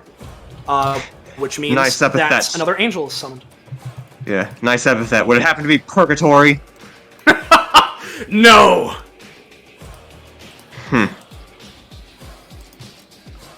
I have She a just- guess, but yeah. I'll wait till my turn. Yeah. That Nala? Yeah, that's Nala. Very well. The angel shall go first, as he extends a hand. This angel right here, pointing down towards Nala and Seath, is going to go for Flame Saber. Alright, yep, this will be dealing 2 damage to the both of you.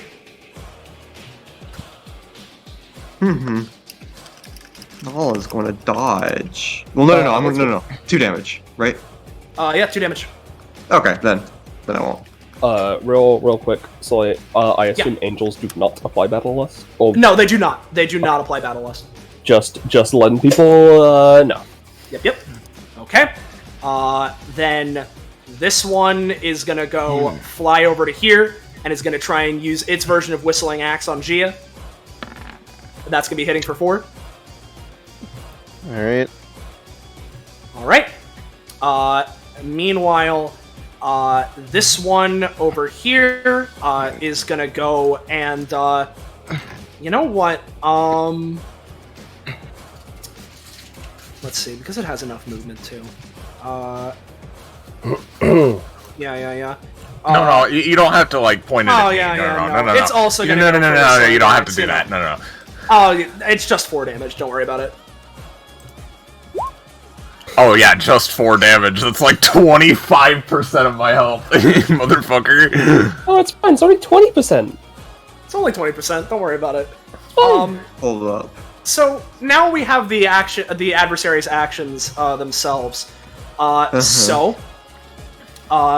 he, seeing Nala run up, a new challenger. Let's see how you fare. Whistling Axe. That's gonna be 8. Or will it? Will it? Hey, Vsauce. Alright, so this is just dodge. Yeah, this is just dodge. You just Yeah. So, hair whiskers perk up. Yep. Out of the way. Yeah. Yep, including cost, you're going to be taking 2, but it will still inflict 1 stack of Battle Lust as you skid back, sliding on the ice. Unless you would rather go in another direction or stay in place. No. I like this. Okay. It's cool clashing. Yep.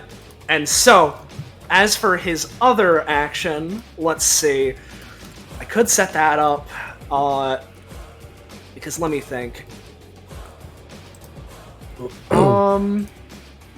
It's probably good to do...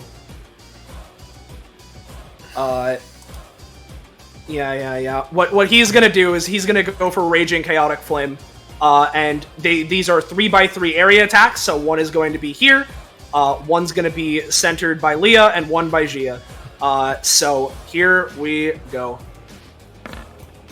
He goes for it. It's gonna be very minor, with the 7, but, Yep. I'm gonna say this will be dealing 4 damage to Nala, Sif, and Leah. Oh god. But unless something is done, which just going once, going twice. I don't know if anyone has anything they can do. It's 7 damage. It is 4 damage you're taking because I rolled a 7. Okay. Honestly, with the adversary having more turns, that's worth it for me to take. So. Okay. And since each of them is just hitting as normal, if it does, or were you doing something, Sam, or no? Nah, I don't have any times. Okay. Each of these areas hit, so the angels get another action. And this one up here is gonna go for Flame Saber down on Seif. So I'm gonna say that'll deal 1 damage to you. It's gone. Which 1 is increased to 2 because Battle Lust. Yeah, specifically it says that you summon new ones that take an action. Oh! Well, even still, it doesn't matter because these are going away anyway. Yeah. So I'll just use them. So I take 2, or you take 2. You take 2. Well, you take 3 because you've won Battle Lust on you already. Yeah. No, that's because I just. Yeah, exactly. That's what I was saying. He was taking 1 because it was a lower roll and I was lowballing damage. Sorry. Yep. No worries. This one, we'll say this one's gonna go here and is gonna go for Whistling Axe. That one is gonna be 4 damage to you, which will be increased to 5 as it disappears. And then this one's also going to Whistling Axe down to Gia. Me, right? Yep, to Nala, which is just going to be 4 damage to Gia. Okay. So 5 damage to Nala, 4 damage to Gia, 2 damage to Seif, and that's the overall. No, it would be 5 because of Battle Lust. No, Gia wouldn't have Battle Lust because the angels don't apply it, right? No, but from the previous attack, the Chaos Flame. Oh, right, fuck. Yeah. Yeah, the area effect. Yeah, the AoE. So Leah also has a stack of it. Adversary is just gonna move a little bit, kinda not back up and run away, but he's just gonna reposition to here, and that will be him. So Leah is standing here, just visibly shivering, sort of hugging herself, just panting heavily from the beating she's taken.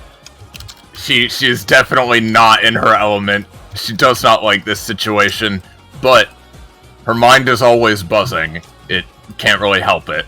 So she kind of pushes up her glasses a bit and looks at the adversary. Ragnarok? No, not quite. Okay. Alright. Good, because I think that word's taken on the list. Alright. Let's see. Alright. I should wait to do this, because I don't want to spend 2 stamina on a minor item, so I'm gonna hold my action for when I get to 16 bits. Okay. And I'm gonna go back here. Yep, makes sense to me. Gia. I don't suppose your epithet is Valkyrie? Hey, so Sam. Yeah. It's not Valkyrie. It's a variant, which means the same thing. It's Valkyria. Yeah, Valkyria. I see. So I'm gonna say it's not like the most. It's not completely super obvious, but I don't think it's super hard. So I'm gonna say get 2. All right. Yeah. In case it matters, before I take my turn, Gia's at 18. That was gonna be my next guess next round. Alright. In that case, we're gonna... Okay, well, only one thing I can really think of to do. Gonna run up, think about running up next to Seif, and then remember what happened, then take a step back. I'll just throw it to you, and we're gonna try and really quick make a cloak to give Seif a little bit of fast healing. That would be appreciated.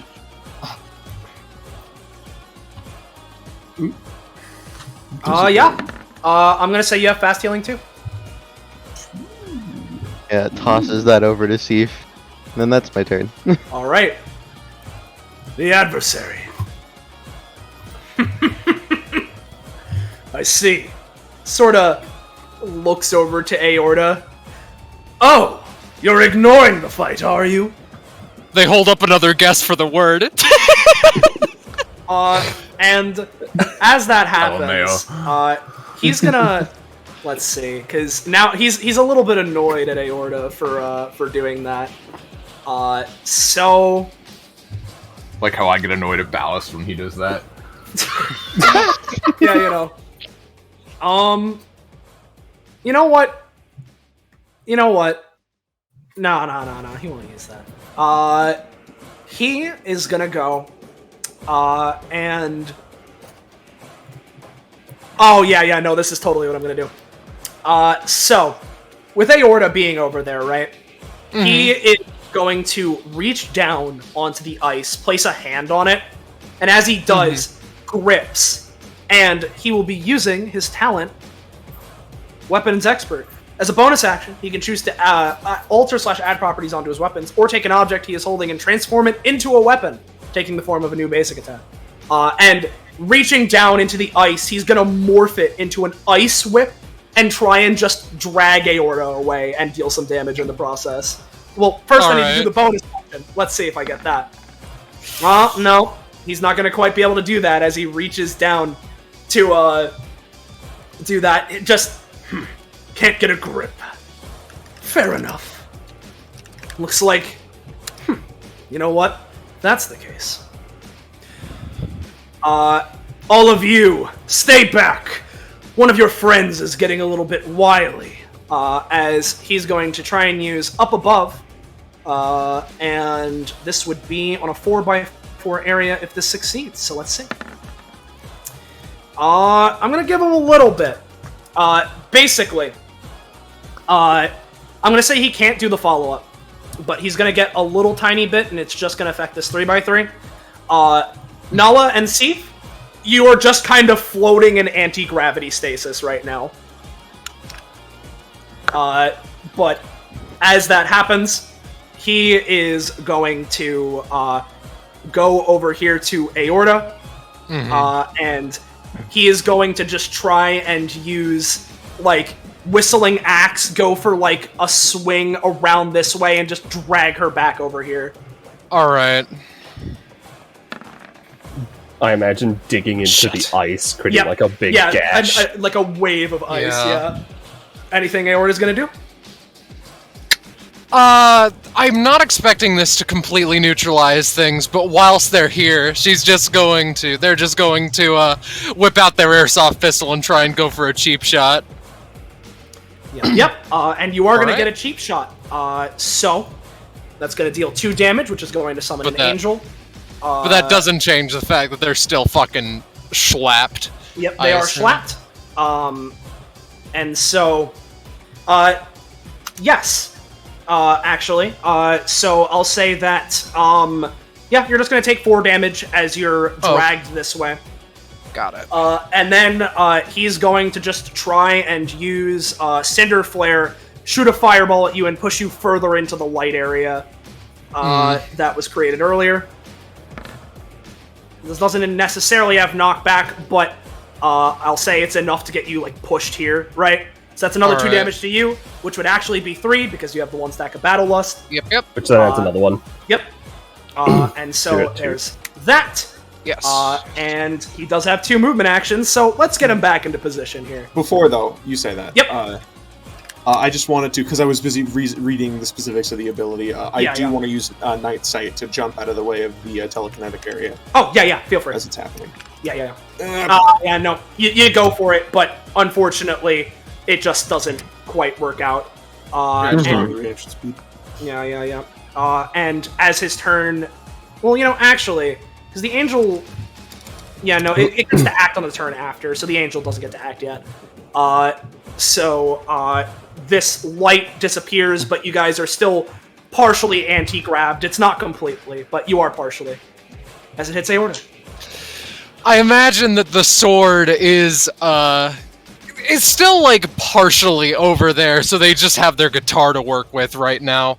They just shake their head, look up to the adversary, stand up straight, proper. So 1, 2, 3. Just gonna kick the angel into non-existence real fast, if you don't mind. Yeah, feel free. Yeah, there you go. Oh yeah, it's gone. Uh-huh. And then they just follow it up with brandishing Deadly Nightshade and just hitting it as hard as they can manage into this icy motherfucker's armor. No, but if you it's a want good to card. double your stacks and pay 1 cost, you can reroll. You know what? I'm feeling lucky today. Okay. Yeah. Not the worst. So this will be dealing 4 damage as you prick him again, which of course summons another. And in fact, why don't we go for a follow-up even further? So I'm going to use the ability that Aorta has yet to use, Dust, using the attack version to try and get another sneaketh and beaketh and hit on this motherfucker. It deals 3 damage, plus 1 for each 3 ferocity they have. They currently only have 2. This anytime refreshes at the end as opposed to the start of Aorta's turn. Okay. Here's the roll. Yeah. So 3 Fuck damage. yeah. How much ferocity? Just 2, not enough to change the number. All right. So overall, she has done, or rather, they have done 7 on their turn. They bring up their guitar into a defensive stance and end their turn there. All right. Yep. Leah's held action goes off. Yep. Yeah, I want to... This guy's attacks are, like... I know he has, like, the fireball and stuff, but all of his attacks are kind of, like, wreathed in flame and stuff, right? Yes. So, yeah, I want to use Craftwise to make a moderate item, a 16-bit item for Sif, that basically is, like... It's sort of an enhanced version of the coat they're already wearing, using properties of the adversary itself to give the coat cool blue flame fucking like contrails and edgy raggedy stuff going on at the hem that basically just gives her some reduced fire damage from him. Hell yeah. Go for it. Yeah. No, that's super cool. So yeah, Sif, I'll not like, you know what? I'll say that basically, you know, considering how his shit works, you can have 2 DR. Or no, 2 DR. You can have 2 DR for now. At least just against his fiery stuff specifically, yeah. Exactly. Yeah. I'll take it. Yep. All right. So Avalon, she starts moving up again. Hi.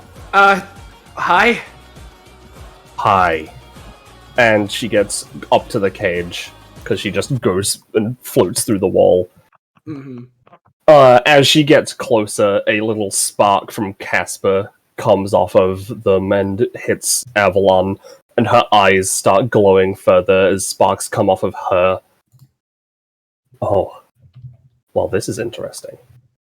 As she touches the cage, and it just disintegrates into dust. Fun. You've got quite a bit of power in you, huh? I'm gonna move myself like this. She sort of floats around, and touches them, like on the shoulder. Mm-hmm. To which you can, you know... Yep. Yeah, no, I got it. Don't worry.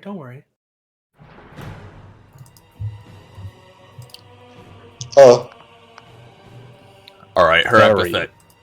Interesting.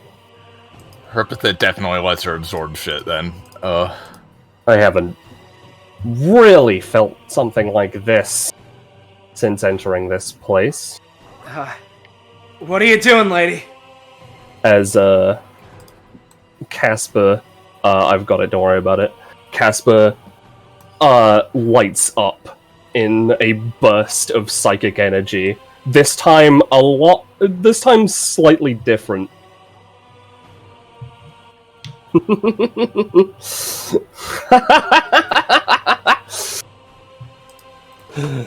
Oh, this is what I've been waiting for. Fucking finally. as she just sort of disappears slightly and like just above Casper, and her form and his form sort of merge into one, and they're surrounded by this blue-white electrical like light.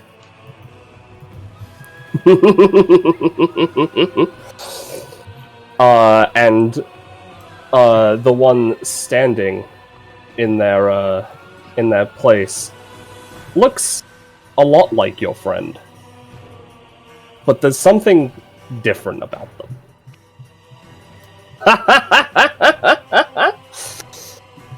Oh, yes, finally! God, I'm gonna fucking kill you, fucking asshole. The adversary turns from looking towards Aorta, looks to Avalon. Yes!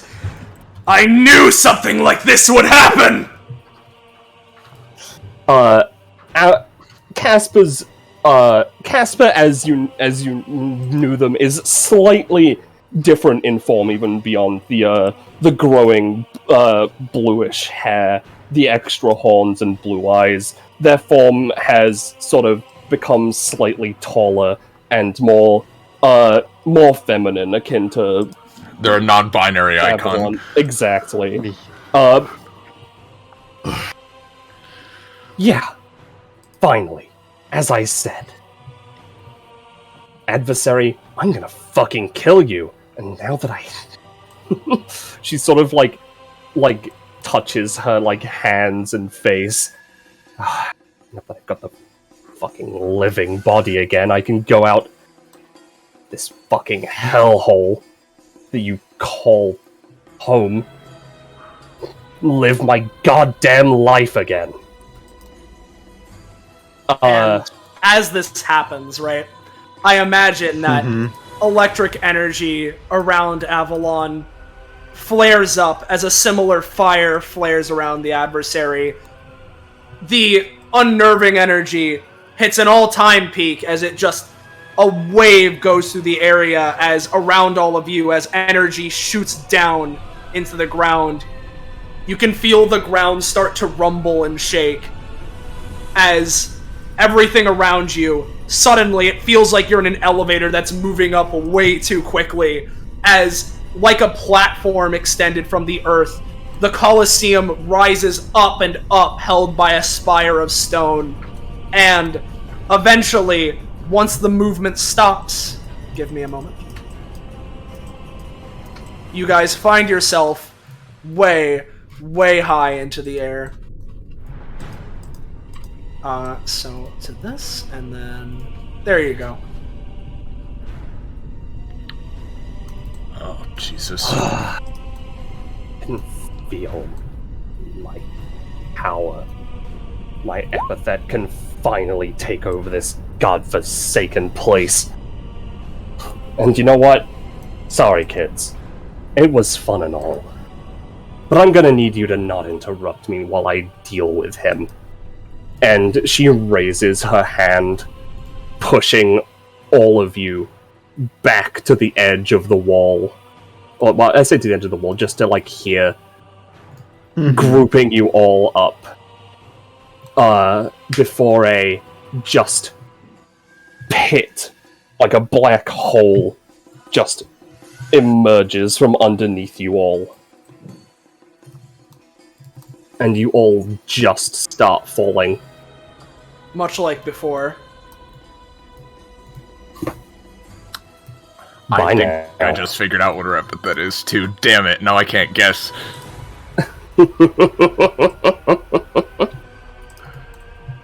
Yeah, don't worry, I got it. There you go.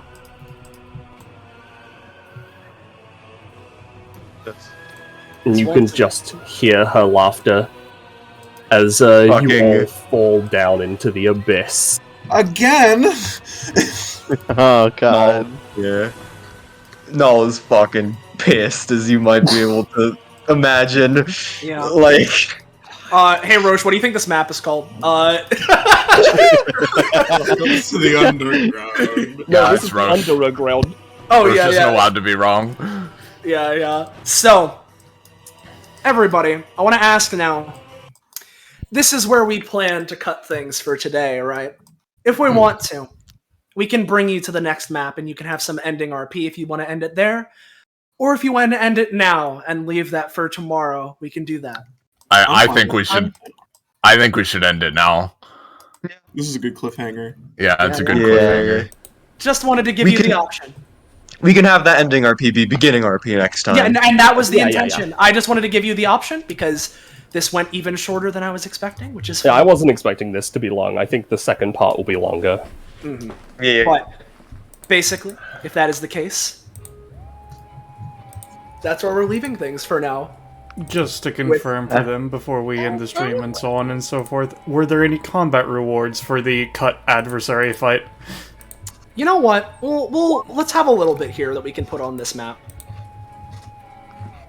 As we're falling, we shuffle to the proficiency instead. Yeah, exactly.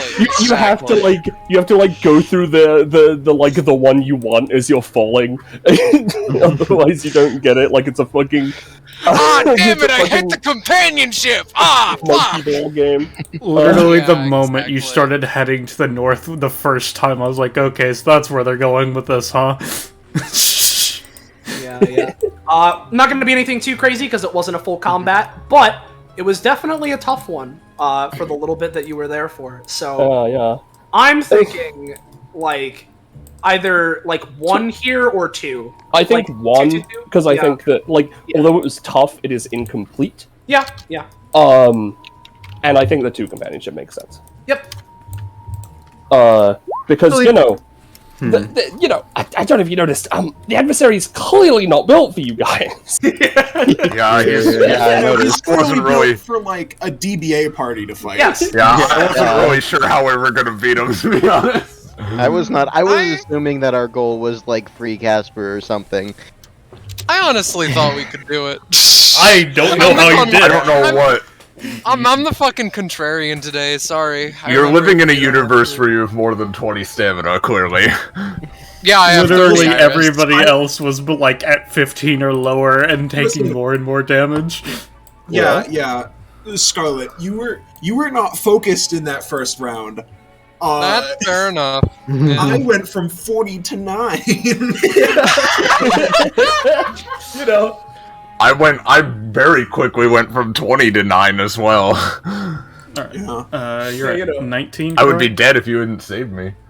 Sorry. You're at 19, correct, Gia? Yes. Alright, nothing major, you just get to unlock the focus on speed ability. Nice. By the way, Quick over to my speed. Yes, Enzo? Scarlet, I don't know if you when we were talking about it, if you agreed yes or we're only thinking about it, but I did write aorta upgrades in case that impacts your decision. Yeah, I took proficiency and I'm at 21. You're at 21. I assume I don't get anything. Yeah. Hey, Actually, Soleil. I didn't roll a 20 in the second combat, did I? No. Think so. No. Okay.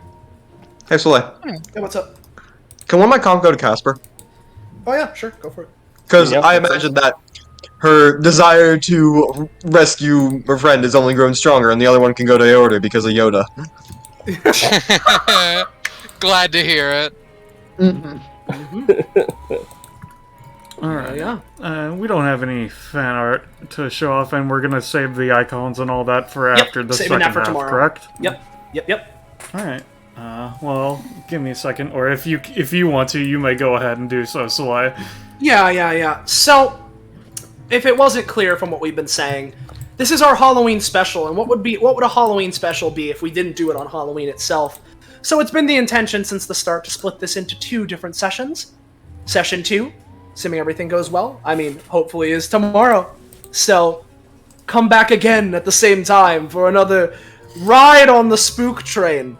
And if you want to know exactly when, where, how, why, you can do that. You want to get the announcement, be reminded. Or When, where, how you can When, where, ride the how, why. spook train. Yeah, you can ride the spook train.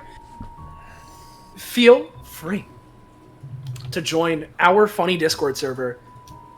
Fun dining, yeah! Whoa! Wagga Bogga Bobo. Wagga Baba Bobo. Yeah. Crack. So, And there. with that in mind, does anyone want to say their, for today at least, their Wagga Bogga goodbyes? Or... Wagga Bogga bye. I don't want to say anything. Thank you. Madre Bye. crack. Yeah. Thank you, and see you all tomorrow.